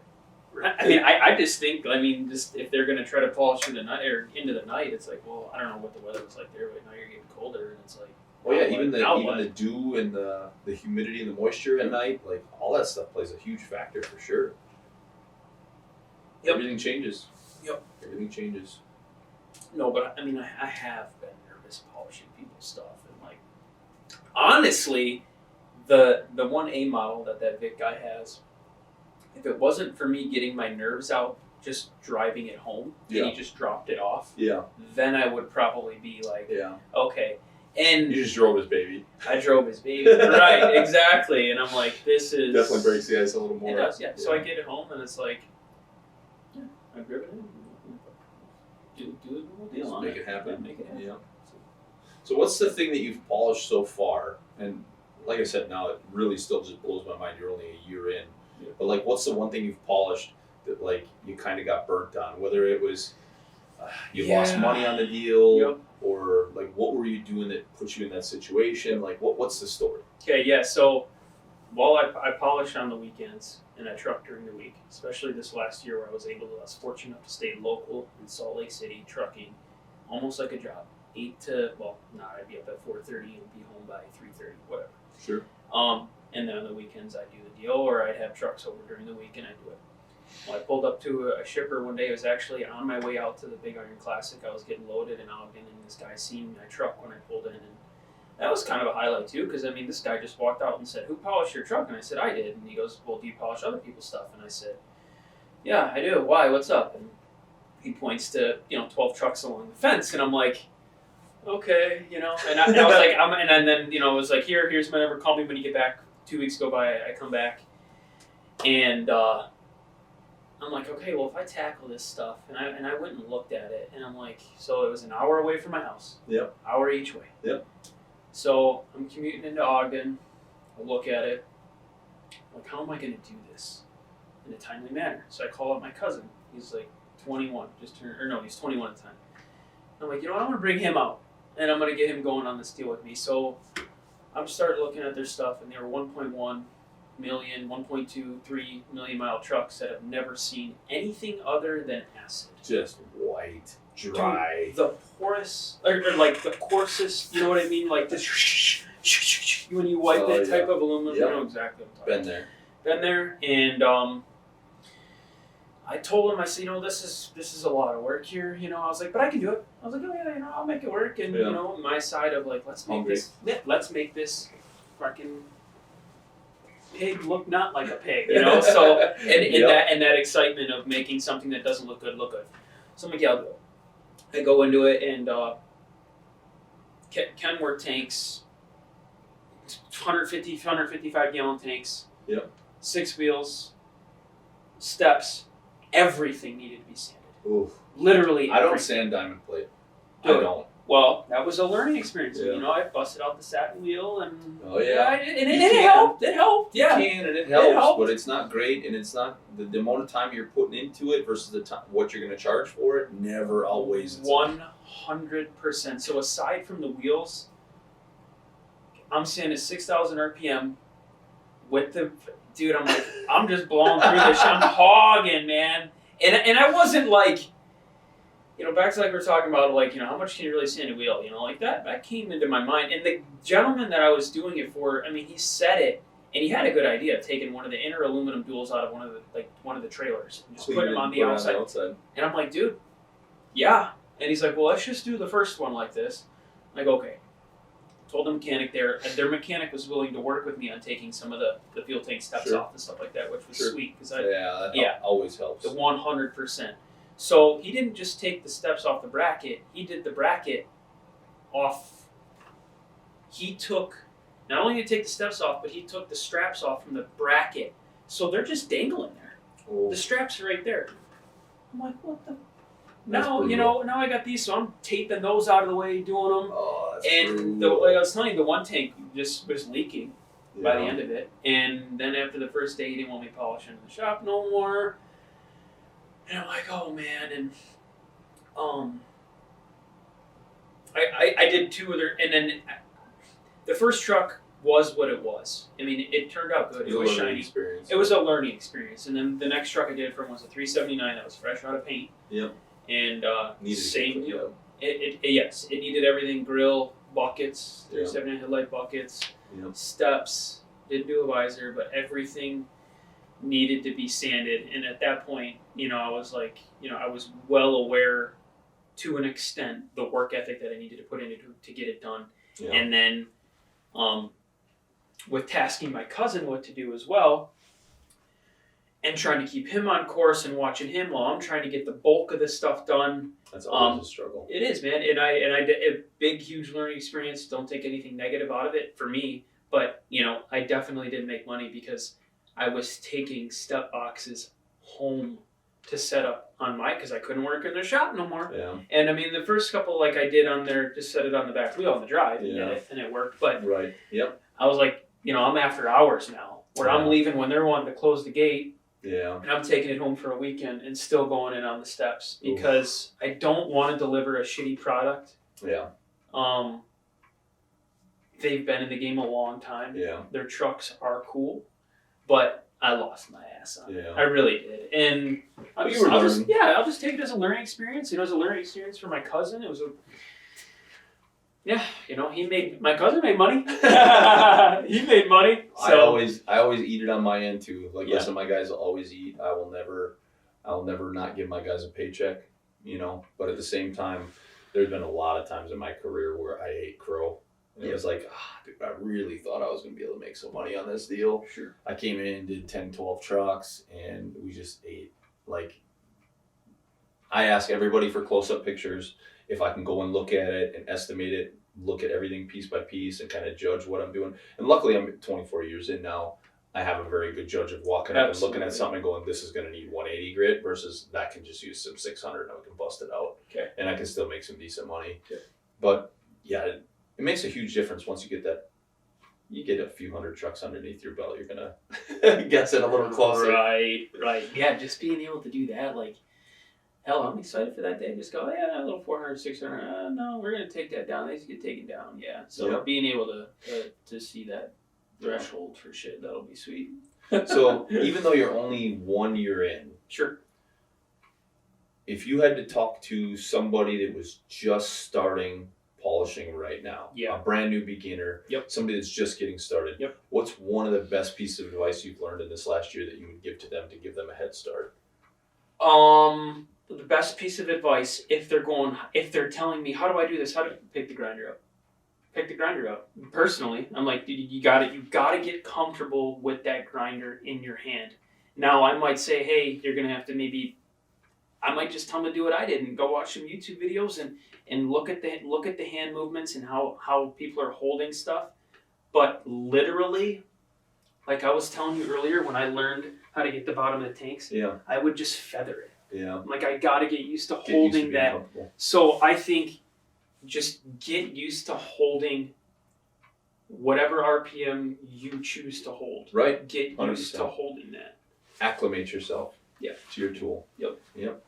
And that's awesome. That's a great point. I don't think anybody in the podcast so far has ever brought that up, to acclimate yourself with the tool, but that's a great piece of advice. I mean, that's a weapon, man. Yeah. And 100%. Dude, I mean, just like you were telling me earlier, and just like for the first time in my super long career of 1 year working on other people's stuff, I snagged the wires under my bump today. On your own truck? On my own truck, thank God. And it, I was feathering it so it didn't rip shit apart. But we got super lucky. Yeah, we did. But like, did you rip the wires out or nothing? Nothing, man. Lights still worked and everything. So snapped the zip tie though. So just a zip tie. One zip tie was the casualty. But getting comfortable with that sucker in your hand, I feel like, that's just, dude, you start there and you get whatever. If you're just, I don't know. That was it, man. Because I was scared to hold that thing when I first started. There's some days I'm still scared of it. Sure. Like, there's some times where I'm working on some stuff and it's in a tight spot. I'm like, this could go wrong. I should not have a buffer in here. Like, this could go bad in a hurry. Right. I was just training some kids the other week, like a month ago, and the kid was holding the grinder in a really weird position. Like, dude, is that video you posted? Yeah, that everybody was trashing and talking trash. I was like, dude. I don't know about talking trash. I was like. It was like looking down the barrel of a bazooka. Literally. Like, and I told him that right then and there, and I had invited the owner out to watch this happen because I was like, dude, you need to know what's going on in your own shop. And I'm like, where'd you learn this? He's like, owner, son. I'm like, oh my God, so there's more of you doing it this way. 6,000 RPM. I was like, you guys got to be careful, man. Like, if that thing catches on something, it's a rocket launcher at your face. Like, it's going at you and who's ever behind you because that's where it's headed. And honestly, I quickly corrected and told them that this wasn't the right way to do this, that yes, you are polishing and it's working, but you're literally holding on to a hand grenade. Like, it's like holding on to a hand grenade without the pin in it. Sure. Like, yes, there's nothing happening right now, but the chances of something that could happen are very probable and highly likely. Yep. Like, all you got to do is move your hand the wrong direction and that trigger go, and all of a sudden your hand's gone.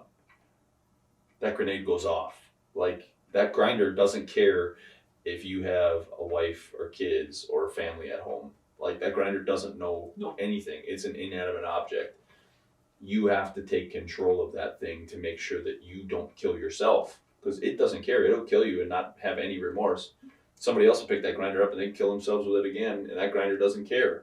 It's just doing its job. Dude, it does not care. And I have a buddy of mine, like, dude, he was just polishing his headlight bucket and it caught the harness. Mm-hmm. Shout out to Andrew. And it was so crazy because it just caught the harness and the harness went bam, and he's scarred now because of it. Oh, yeah. The wire harness just whipped him in his thigh. Yeah. And when he sent the video, like Snapchat, his pants, I think his pants were at his knees, and he's like, literally, what the fuck? I hate polishing. And I'm like, oh my gosh, man, like anything. Anything Dude, can it's happen. crazy. Just like that, I told you, I threw something fell out of my hand, hit the trigger on the grinder, and that grinder took off like it was no stopping. And luckily, for some reason, I had nerves of steel, probably because my patience was gone that day, but I just stomped it and was able to snub it out. Yeah, snub it out somehow, but Oh, that's so wild. that's crazy, man. I mean, I've seen so many crazy things over the years, whether it's people that use our products or don't use our products or watched our channel or didn't watch our channel. Yeah. Guys will message me all the time, like, dude, check out what I did today. Mm-hmm. And it's like they're filleted wide open. They were like, dude, I made the biggest mistake. I wasn't paying attention. I slid my arm down inside of a stainless steel fender, or I had trigger lock on. It caught the lug nut and kicked back. And I'm like, dude, I tell everybody, don't use trigger lock until you're ready. Like, trigger lock can get you in some shitty positions sometimes. Yep. You gotta be tough. If you're gonna be dumb, you gotta be tough. That's just how it works. Right. And I've seen a lot of weird stuff over the years happen, but you always pray for everybody to not have those issues. But sometimes it just happens. Yeah. Yeah. But we are coming to the end. Yeah. I'm excited because this is my favorite part. I get to stop asking questions, and I open the floor for you to ask some questions. Yeah, man. Because not everybody wants to just hear what I got to say all the time. Sure. But I feel like sometimes there's questions that I don't know to answer because people don't ask them until they're sitting in the chair you're sitting in. Yeah. So I've gotten to answer some pretty cool questions over the years. I've had some really interesting podcasts and people have asked some pretty good questions. And I know I gave you the opportunity to kind of prepare some questions. Sure. So I'm interested to hear what you got and try to come up with an explanation. I'm gonna start with kind of the easier ones. They're not that they're hard, but I feel like the first couple on my list are some pretty juicy questions. Sure. So like the first one is like, dude, what's your favorite truck? This one's gonna get me in trouble too. Yep. Like I'm a sucker for old Kenworths. Yep. Like I love old A models. I don't care if they're high in the air or slammed on the ground. Sure. I love that old streamlined look of the old A models. And even the new W9s are sharp looking too. But seriously, the old A models are my favorite. I love old trucks. I got an old cab over. Everybody thinks cab overs must be my favorite truck. And honestly, I am a sucker for old cab overs. Like, I dig old cab overs, like 80s and older. Mine's an 84. Yep. It's in that time period where I'm still happy to see old iron surviving. And honestly, any old iron that has survived the years to me is cool. Mm-hmm. But I don't know what it is about an A model. Like, I don't even polish a whole lot of them. But when I do, I always feel so good because they're just old school cool. Yep. I don't know what it is, but yeah, I'd have to say Kenworth A models are probably my favorite. You know, if you would have said Peterbilt, we probably would have had more to talk about. But Peterbilt, no, I'm with you. I love 359s. Yeah. I love the old needle noses. Yeah. Bob Hartley's needle nose is one of my all-time favorite trucks. That thing's super cool, and his rendition of redoing it, like making it his own kind of modern feel to an old truck, I dig that a lot. But the old A models just do something special for me. I don't know what it is, but I like 359s and pretty much anything old I can get down with. Yeah. Nothing against the new trucks either. I mean, these new 589s, I think when people start messing with the body lines and creating stripes for them and building some body panels and stuff, honestly, I see a lot of potential in these. I know the 589s are getting a lot of hate right now on Facebook and Instagram, and people are talking a lot of trash about them, but honestly, I see a lot of potential in them. You get a couple cool guys building some cool looking sharp ones, custom painting them and throwing some stripes on them and making something unique. I honestly think those trucks are going to blow up really quick. Like, a lot of people are complaining, oh, 589 is not my 389. Yeah. Like, no, they're not. Of course it's not. No. It's all aerodynamics now. The government's all involved. You gotta move with the future. So honestly, 589 I think is like the happy medium. It's still half a hood, and it's not a full aero. So yeah, no, it's definitely not a full aero, right? I see potential. I think there's something to it. I think there's going to be something to it in the near future too. Uh-huh. And these new Western Stars, I think they look cool again. People are doing cool stuff with them. Like, guy out in PA with the white one, that thing's super cool. Yeah. No, that's a sharp truck, man. I've seen like 3 or 4 more Western Stars of that body style with custom paint on and some graphics and shiny wheels and painted tanks. And honestly, I bet there's at least 1 or 2 go to Louisville this year. And I bet people are not going to be talking trash about them for much longer. I got a feeling people are going to start digging it, and it's going to grow on them. Right. Somebody's going to make it. Somebody will make it look cool. 100%. Yeah. 100%. And I don't think they're not even that bad. But I don't think it's in that too distant a future either, because I think they look pretty decent already. Yeah. A couple modifications, and they're gonna be cool. Sure. They'll be the new 389. Right. Okay, next question. I thought, dude, judging, like, I come into this knowing that, you've judged polishing before and stuff like that. Sure. You know the science of it and stuff like that. So it's like, I'm just curious, is like, what is the judging side of, not even necessarily polishing, but when you're judging the best of show, like, what? Honestly, judging the polish is one of the most subjective things you could ever do. Because, like, who's to say what shine is the best? Exactly. Is it the dark color? Sure. Is it the light color, like real dark, rich shine? Or is it the high, bright shine, like the green rouge or the white rouge? Yeah. Is it covered in hash marks but really dark clarity? Or no hash marks and not a whole ton of clarity? And then on top of that, does it match the truck? Like, you could do a light colored truck with old aluminum on it, not polished at all, as long as it matches the theme. Yeah. So, like, who says whose polish is better than the other? Yeah. Other than, I mean, you see guys on Facebook all the time saying mine's better than yours or mine's better than his or whatever. Right. But honestly, who's to really say whose is better than whose? How do you even judge that? I know of a way that they grade metal. They have a gun that has a light in it that registers how quick the light reflects off. So a reflectometer, they can tell the refraction and reflection of light to tell you, what it would grade out at. Yeah. But even then, I've seen some really good high quality polishes that didn't grade out all that great.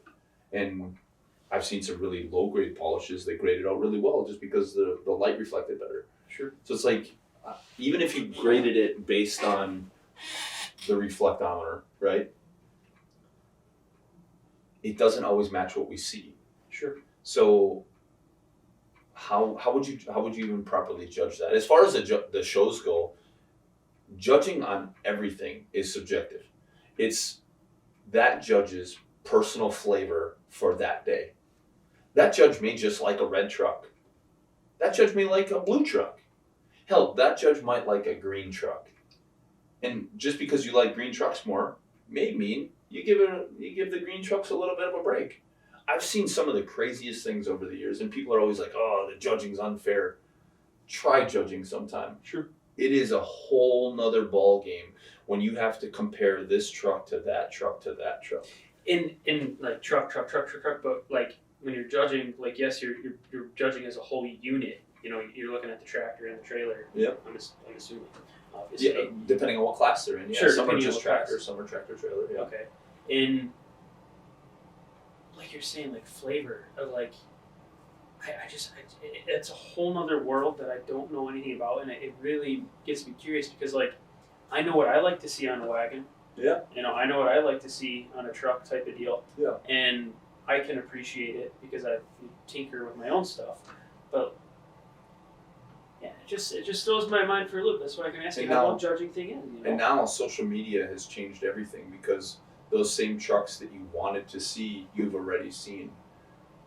Like I don't want to say people prejudge, but the availability to prejudge is already there. Oh yeah. Like just through social media, like Oh yeah. so.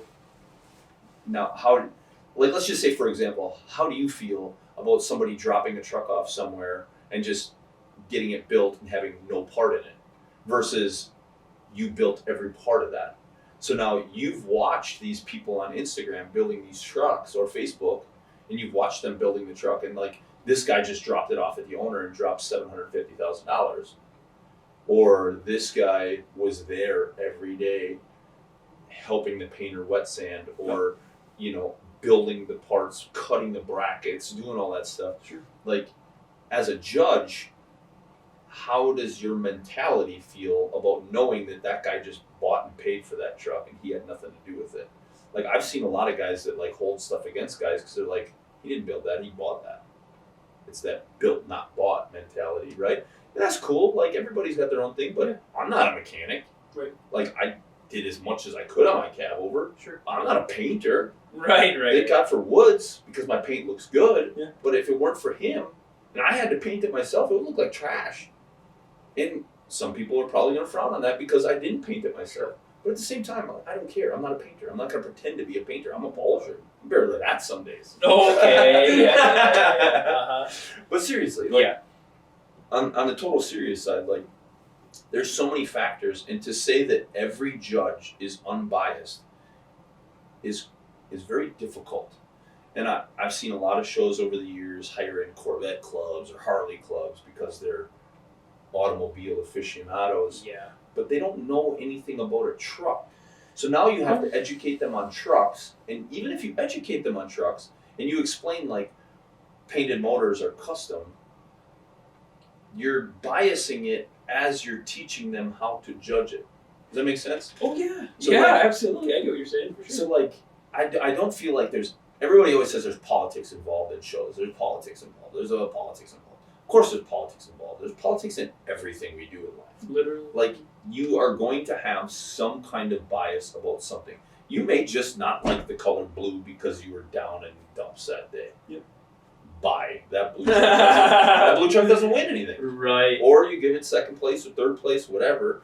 Or the truck you judged in the morning was nice and clean. By the time you got to the last truck in the day, it was all covered in dust because the dust in the air had settled on it and they can't wipe it off because it was raised down.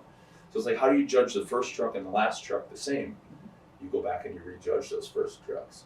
So when I'm involved with a show and I help them run their judging or teach people to run judging, the first thing I do is I tell them, if you have 8 trucks in your class, judge the first 3 and use those first 3 trucks as your baseline for the other 5. When you're done with the other 5, go back and rejudge the first 3. Because those first 3, you've set the standard here, and now you've seen something on one of those other 5 that you were like, oh shit, that's cool. Yep. But when you go back and look at the other 3 that you were judged in the beginning, you were like, oh god, all 3 of those guys have that same thing. I need to bring their score along with it, because now you got to even the playing field. Like, they were really clean, these ones are dusty. Like, should I really downgrade them for dust? And I go back and look at the first 3, and it's like, oh, never mind, everybody's covered in dust. Yeah. So I got to eliminate that from the factor at all. So I wish more shows did that. I wish more would pay closer attention to the detail. A lot of the shows are so big. There's so many trophies and so many classes that it's hard to do it right. Sure. I feel like the Dynaflux Show Circuit was onto something with their, I think it was ATSC. Yeah, ATSC. Keeping the show small and red carpet-ish style event to try and do the judging properly. To really, yeah. Because I to get what really you're get saying. in depth is tough. Yep. So yeah, I think they were onto something. I'm sad it didn't blow up and keep cruising to be a bunch of shows across the country. We lost Pride and Polish years ago, and I missed that show circuit too. That was a lot of fun. You had to qualify to get into Dallas, and Dallas was a national championship. That was a lot of fun competing there at that stage too, and that was pretty tough because it was white glove. Yeah. So for them, it was just it had to be clean. It had to be clean. It had to make sense. You got a driver's interview. It was very small and intimate. There was never more than 100 trucks, I think, and it was cool because it was a real legitimate competition. Like it was the best trucks from across the country because you had to qualify to get in there. Right. So that stuff was cool because then they brought in judges that were part of the industry and knew the industry and tried to be as unbiased as they could. And there was a lot of talk about them too, that there was some politics involved. But like I said, there's going to be somewhere along the line because you can't avoid it. Everybody knows everybody in this industry. It's hard. Exactly. It's hard. Well, one day I'll see Yeah. some of the ins and outs, hopefully. You should come, honestly. Everybody should go sometime. I will, man. I absolutely will. And then, my last question for you is kind of like a big blanket one, I guess. But like, what is your favorite part about this whole deal? Whether it's teaching, whether it's polishing a turd, whether it's doing showstopper stuff, whether it's, I don't know. Honestly, I love all of that. Of course, For what it's worth. Right. Like, I love training, I love giving back and seeing people grow in this industry and getting more people involved in the industry. I love that. It's fun. I enjoy taking a turd and making it shiny. I love the part of that the process of that, I should say. I love getting to do the show stuff. I've met a lot of really cool people. I've got to put my hands on some really cool trucks over the years, and honestly, I'm truly blessed with the number of cool and high caliber trucks that have come through, not just my shop, but let me touch their stuff at shows. That stuff's fun too. But honestly, I shouldn't even say it because I'm going to catch so much flack for it. Boy. My favorite thing is the guy that comes in here. I don't care if it's a beat up old farm truck or whatever, but like when a guy comes into the shop to pick up his truck and he's like, I didn't know it could shine like that. And even if it's not a show quality polish, Sure. Like I always say, farmers are some of my favorite people. And the part I didn't want to say, but I'm just going to say it because I honestly don't care what people think. One of my favorite customers is a Middle Eastern guy. I have zero issues with him. He drives a brand new Cascadia, 6 wheels. He's one of my favorite customers. He comes in here. All he wanted was shiny wheels the first time he ever came in here. Found out that I like Vimto soda, which is like a Middle Eastern. It tastes like a cherry soda, only it's not quite cherry. It's some kind of fruit. I love it. Him and I got to talking about it because I like that soda. Yeah. Every time he comes in here, it's with a 6-pack or a 12-pack. He just gives it to me, and when he leaves, he always tips, and the smile on his face makes it all worth it. And I always refer to, we call him Papa Rick. He drives a car hauler, but while I'm polishing, Rick is wiping on his truck. Like he's spray waxing it and just wiping down. He's happy as hell too. Yep. So between those two, they're my 2 all-time favorite customers because they're just, when they leave, the smile on their face from happiness. They don't even care what the bill was. Sure. But the smile on their face because they are happy that their truck is shining. The Middle Eastern guy, Mahmoud, regardless that he's pulling a container from KT to Chicago back to KT every week, he doesn't need to shine that thing. It's not making him any more money. Right. But when he walks out of my door, gets back in his truck and pulls out, I can see his smile from a mile away. Like he is happy as hell. And Rick comes in with a smile in the morning, and he's just happy to be here because he knows his truck's getting shiny today. Right. And that, for me, is the best feeling. And like, knowing they're going down the road smiling, too. You could give away all the trophies we've ever won and all the stuff. Like, it was fun. Mm-hmm. And it was great. And like I said, seeing Jimmy last year, that was a highlight of my life. Don last year winning Best of Show with his truck that he built to try to win there. Yep. Like, those are highlights of my life, sure. Absolutely. But seeing Mahmoud and Rick every year, and no matter what they drove, it didn't matter what they drove. Like, Mahmoud, when he first started coming here, I think he was driving a Volvo, and the paint wasn't great, but his wheels were on point. Yes, sir. Like, he came 2 to 3 times a year, and he had to be glossed out all year. It didn't matter if it was the middle of winter. He came in here, and he came in with a smile, he left with a smile. And that is what really keeps me going every day is I'm providing for my family and doing something I love, yes. But seeing the smiles on people's faces when they leave is honestly one of the best things about this job, is because we're literally making people happy. Yep. And if they're not happy, it sucks. But at the same time, you're going to have some of that. So I try to weigh the good with the bad. But honestly, that's my favorite part, is seeing guys smile when they're leaving. And to be able to recognize that, though, tells you, I mean, for me personally, it's like, dude, if you can recognize that and, like, appreciate it, I mean, you're doing what you're supposed to be doing. Yeah. You know, like, I feel like that's probably the most accurate statement, because honestly, to everybody that says I don't care about the money, they're full of it. Because like, the world revolves on money. You have to have money to survive and to do anything. Sure. And I hate that it is that way, but at the same time, like, I have to charge for everything I do.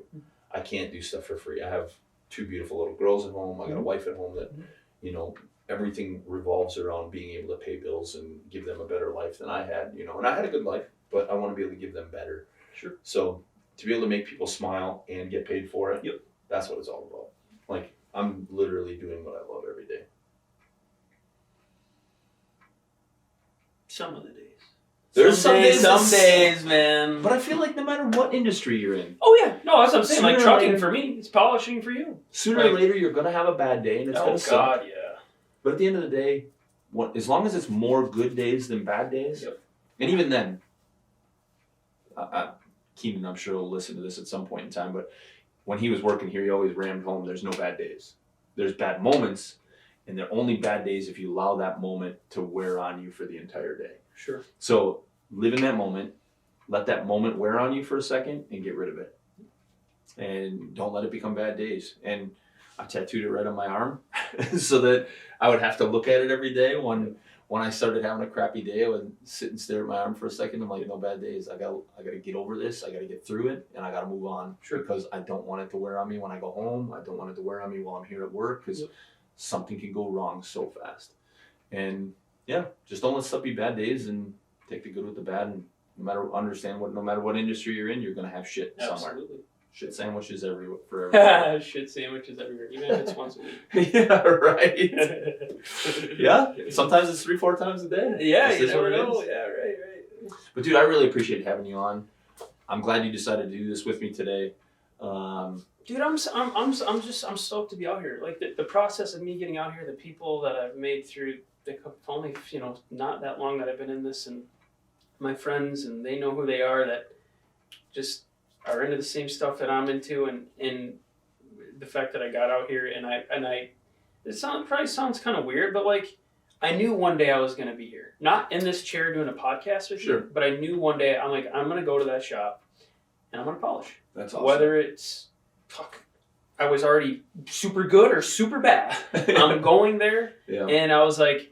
Because it's almost like, dude, this sounds so silly, but you listen to Joe Rogan as a podcast, right? And you're like, I think I know that guy, because I listen to him so much. I listen to him all the time. Right, and I was like, I've watched so many of Evan's videos, like, I should go hang out with him. Yeah. I'm going to go hang out with him, polish. Yeah. So. And to me, that's another one of the things I truly enjoy, is that people want to come here and hang out. Yep. Like, that tells me that I've been trying to do something right. Yep. If people want to come here to hang out because they feel like they know me, that's what I wanted to accomplish. I didn't want to be some dick that was just putting out information like, don't come talk to me. Sure. I didn't want to be that guy.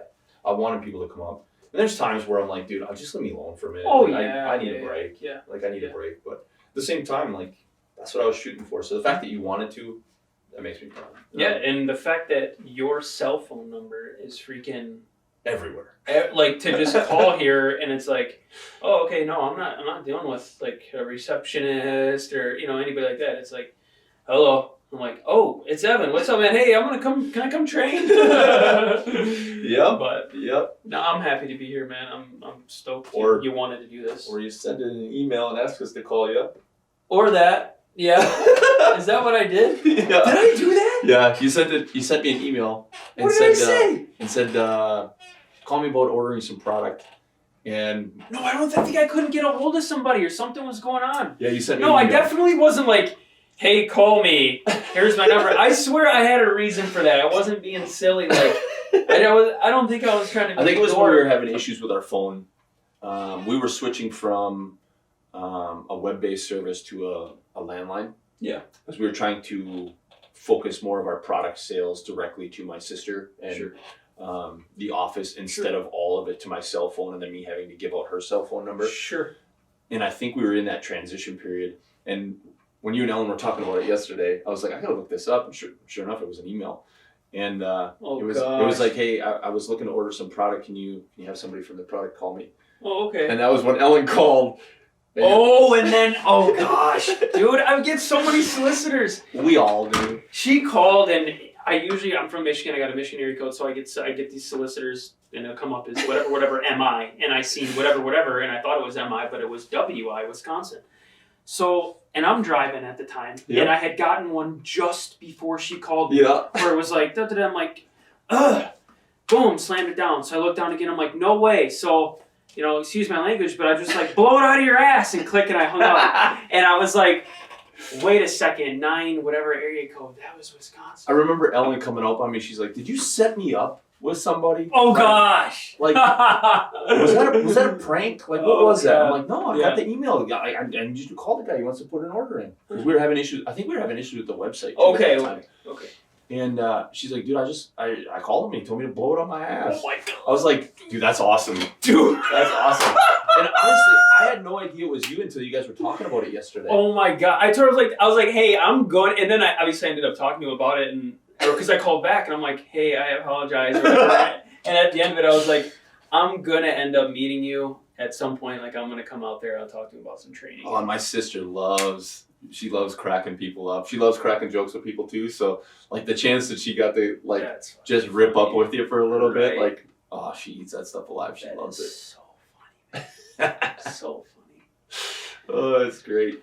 But honestly, great to have you here. Yep. I'm excited to see where you take it. For sure. And I appreciate you doing the podcast because honestly, I hope these inspire some polishers somewhere along the line. And honestly, I think your story will for some people that, are doing a job that they're not overly excited about and the opportunity to polish and make money, whether it's on the side or full time. Yep. I hope it inspires somebody to do it. Yep. So I appreciate having you by. Yeah, man. And absolutely. We'll definitely stay in touch because this is going to be an interesting road to watch you and hopefully get you out to some shows with us. That'd be kind of cool. Oh, I will. I definitely will. Be awesome. Yep. But thanks you guys for tuning in, and hopefully I can start doing a few more of these this year. Hopefully we meet some new polishers out at Louisville and we can do some podcasts there as well. I still got to get James Lee out here. He's one of the guys that we got to get his story out there. He's one of the go-tos. And we'll get some more good guys on this season. I promise you we'll get some done. But thanks for tuning in. We'll see you on the next one. Yeah, that was awesome. That's probably